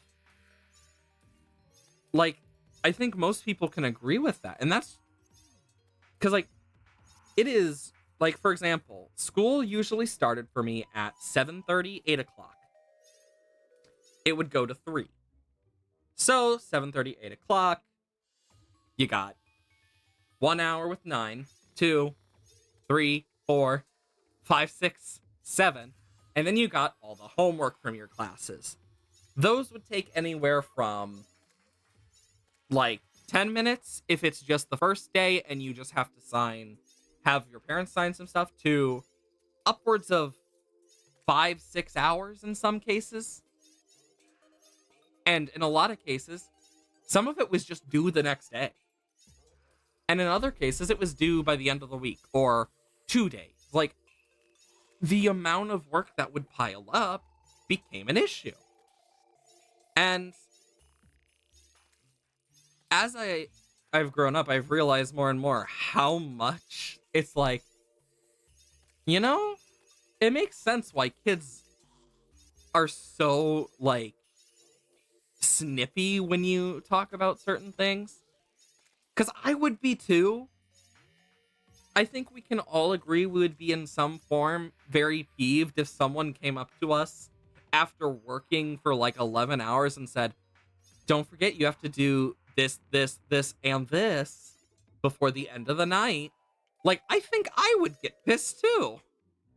Like, I'm doing stuff. Like, and yeah. Because, like, I try to look at things from different angles. It's fun. It gives you more insight into stuff. But it's also, like, looking at it from a different perspective and actually looking at it as if it were, like, work. Because that's what it is for kids. It really makes you look at it and go, Jesus Christ. And most of the work is just, remember this, remember that. When in reality, never really works in the long run. Most kids just remember and forget. I know from experience. I remember things better when I want to learn them and or want to focus on learning them, not being forced to memorize. But I always found it kind of interesting because it's like a smaller part, but it still's like, oh shit. So you're telling me this, this, and this actually can cause this, this, and this as well. And it's just interesting. Because there's a lot of stuff like that too. Where it's like, oh yeah, this thing that kids are doing. If you said that to an adult, oh god, they would probably have a freaking conniption. That's a really fun word to say. Conniption. Like, why is the word so fun to say? You get me? Like, why does it feel so fun to say conniption? I wonder. It's just such a fun word. I love words like that are just, like, oddly fun to say for no, like, apparent reason. It's just interesting. It really makes you think. Because there's a lot of interesting words like that out there that I find cool. Because one of the things I've had to do with like D&D is I've had to expand a lot of my vernacular just for like describing things. And it's funny seeing how much that's changed. Like, I'll talk normally and just be like, oh yeah, I couldn't care less. It was beautiful. But then I'm talking in D&D and it's like, this luscious garden full of evergreen and roses of different colors in a velvety marvel for your eyes. Like, it's so much more that you have to explain because it's theater of mind, and it's like, I've learned a lot of stuff and how certain things are used. Hell, even today, I learned a new word from this book. And it's like, damn. Because with the Great God Band, it uses words that are a lot older now. I mean, yeah, makes sense. It was written in the 1900s. God, I hate saying it like that. Feels weird. At least I think it was. It might have been a bit earlier, actually. Because we ended on chapter 4 so far. Where we are, at least. Because this book was written in its release was 1996, specifically on ebook. And its most recent upload, as of this, was November 9th, 2021. It's by Arthur Mesham. It's actually a really cool one. At least that's what it mentions. But, of course, some of it isn't fully up to date. And even then, like, I mean, some of this comes from stuff that was a while back, too. Like, this is a horror novel. It's a horror fiction novel that has... Oh, Frozen Cave. Has some stuff. Ooh, Undead Miner Banner. We don't need the Bazaars. But we also got an Undead Viking Banner. I didn't even see that. Huh. We still need to get the Armored Viking Banner, but we're getting close. Flinks, we are getting close too. Snowball Launcher? I didn't know it dropped snowball launchers. I'm gonna be honest. I didn't know that. Milkshake. This one we're gonna need to kill quite a few of. The tortoise is going really well. We still need to do vultures, but like we've made some significant progress, which is good. I do enjoy when we make significant progress. Wump, wump, wump.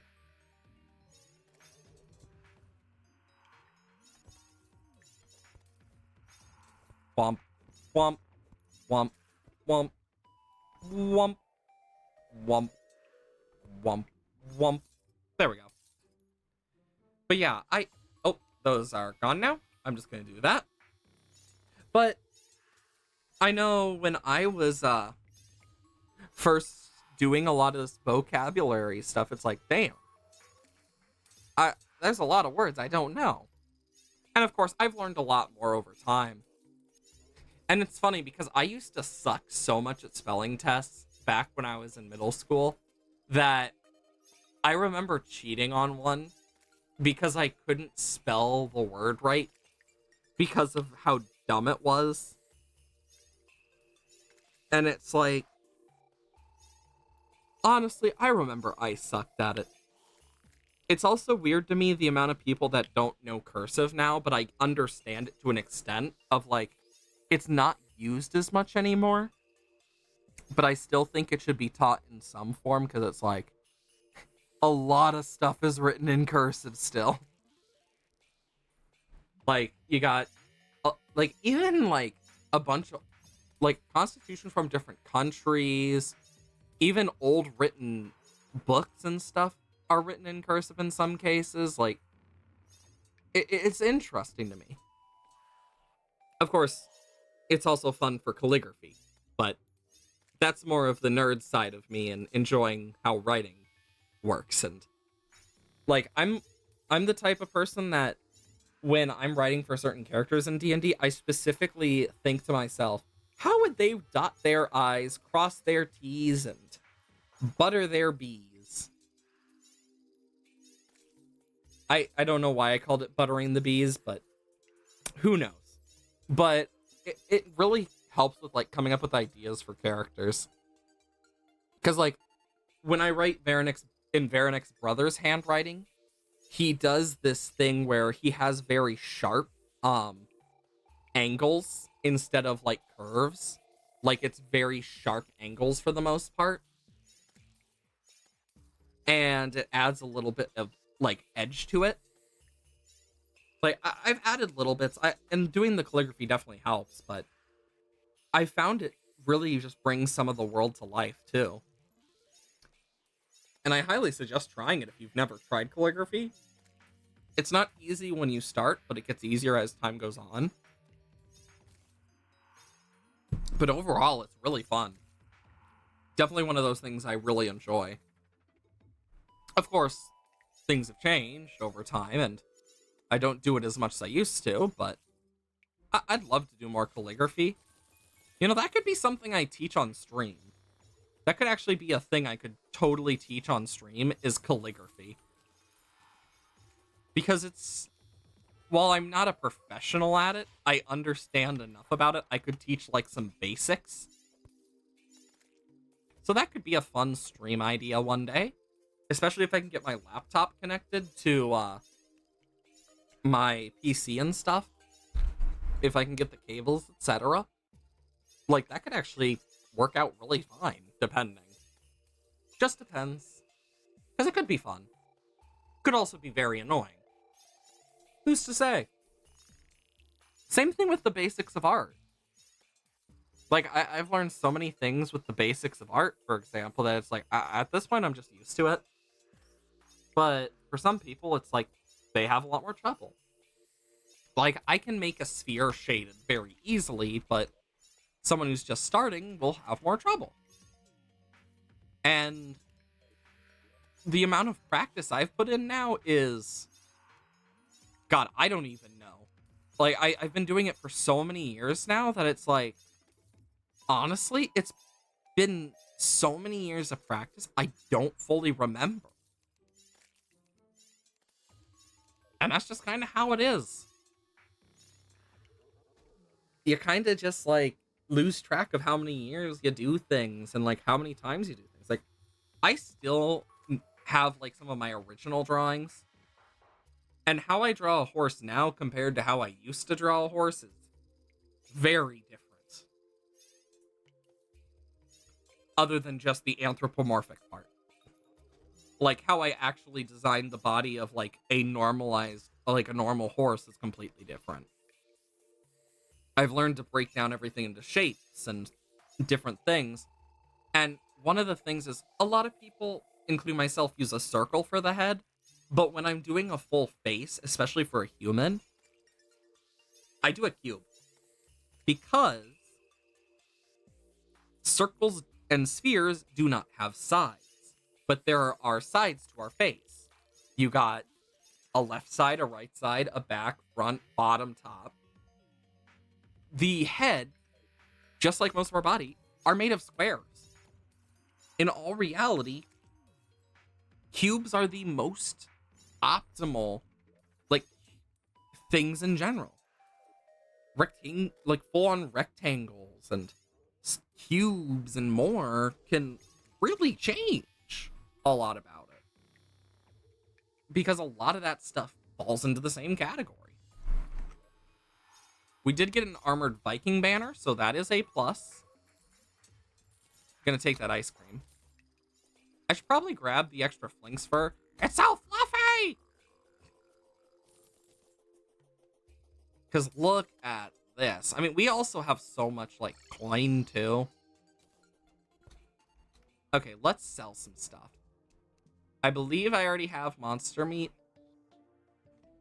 No, I'm gonna go check. It would be in the pets. And honestly, yeah, I do. I honestly need to make another chest for this, I think. Just cuz. Don't need that, don't need that, don't need that. Do I have a Frost brand? I don't think I do. I know I have that.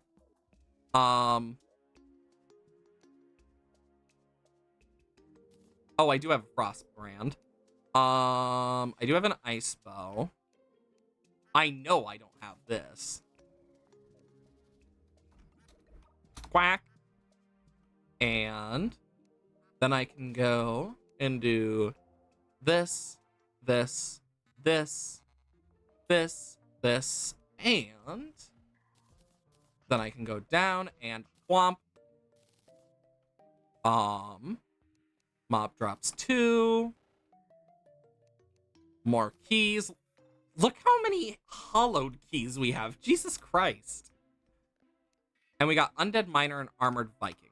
Armored Viking is after Flinks, before Icy Merman, and so it's Undead Viking, Snowflinks. Okay. So Wolf Banner, Undead Viking, Flinks, and Armored Viking. Where is Undead Miner? After Crawdad, before Archer. So it'd be here.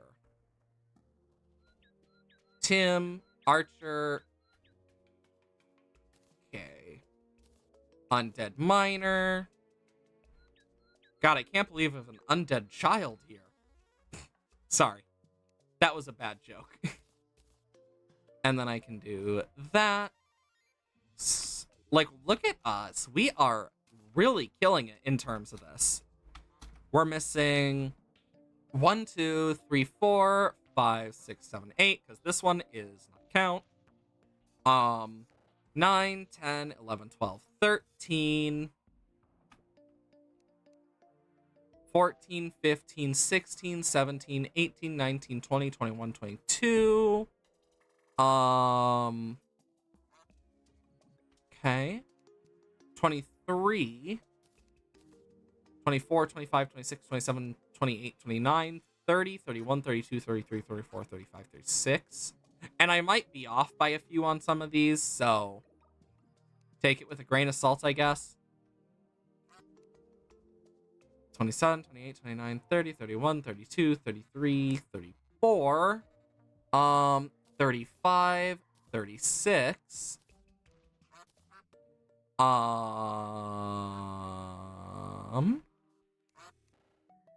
Quack. 37. Making sure. 38. 39. 40. So we have like 40 or so, which honestly isn't bad. And actually, what I can do is take this out. So that's nice. Like, look at this. We actually, and then we have a bunch more. Like, we're really, like, kicking it into gear with this. Like, this is a really, like, we're doing really good. In terms of this, now all we're missing are the Corruption Desert stuff, but we haven't had a Sandstorm that I've noticed. So we can't really do, the, Flesh Biter, Ankle Biter, whatever you want to call it. For these, we need the event types for them, which is a whole separate thing. And then we need to apparently kill more zombie elves for this, which might be this. Yeah, because we also need to get the horsemen. Thank God Baby Mothron doesn't have one. And then we need very few trophies too. Like, credit where credit's due, we just need the Brain of Cthulhu, Flying Dutchman, Betsy, Duke Fishron, Plantera, Skeletron Prime, and the Santa Claus NK. And then we move on to Moonlord. Like, once we get all the banners and stuff, we're golden. It actually makes me really excited, because that's a huge step for us. Either way, though, if you're not already part of it, I highly suggest !Dislab, where we have our Discord. I announce when I stream, if I'm sick, and many other things. I stream every Monday, Wednesday, Thursday, and Friday, 8 a.m. to 12 p.m. CST. And of course, I try to announce more stuff on the Discord. But when I'm not streaming, I have my YouTube channel, !YouTube, where we have the VOD channel. Every Tuesday, Saturday, Sunday, 8 a.m. CST as well. One of the VODs comes out. And it's all the VODs from these different streams, be it whatever you so choose, Terraria, Minecraft, even Okami and Little Nightmares. We have a variety of games on there that you might enjoy. I am going to send you guys off. Let's see who is streaming. Do.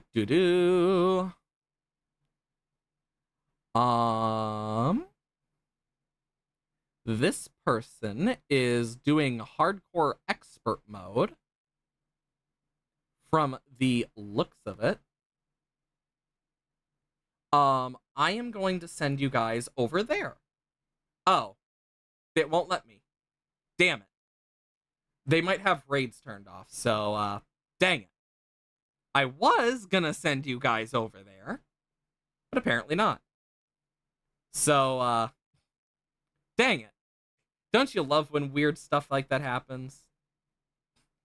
It happens, though.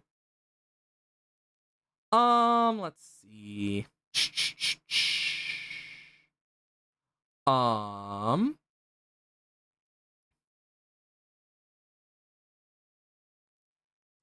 This person is playing, that person isn't in. I'm trying to make sure it stays English and stuff, but that person has no mic. I'm going to send you off here. They're doing a master mode, magic only. That could be fun. Okay, cool. This one actually let me raid. Just remember, sending all the joy and love, etc., as we always do. I will be back next week. If you need me for anything, I probably will be on the Discord. I don't have anything too big coming up anytime soon, so don't worry. But other than that, I will be seeing you guys next week, where we go on to some Cult of the Lamb and much more. Remember to have fun and spread that joy. Love you all. See you guys later. Okay. Make sure everything is safe.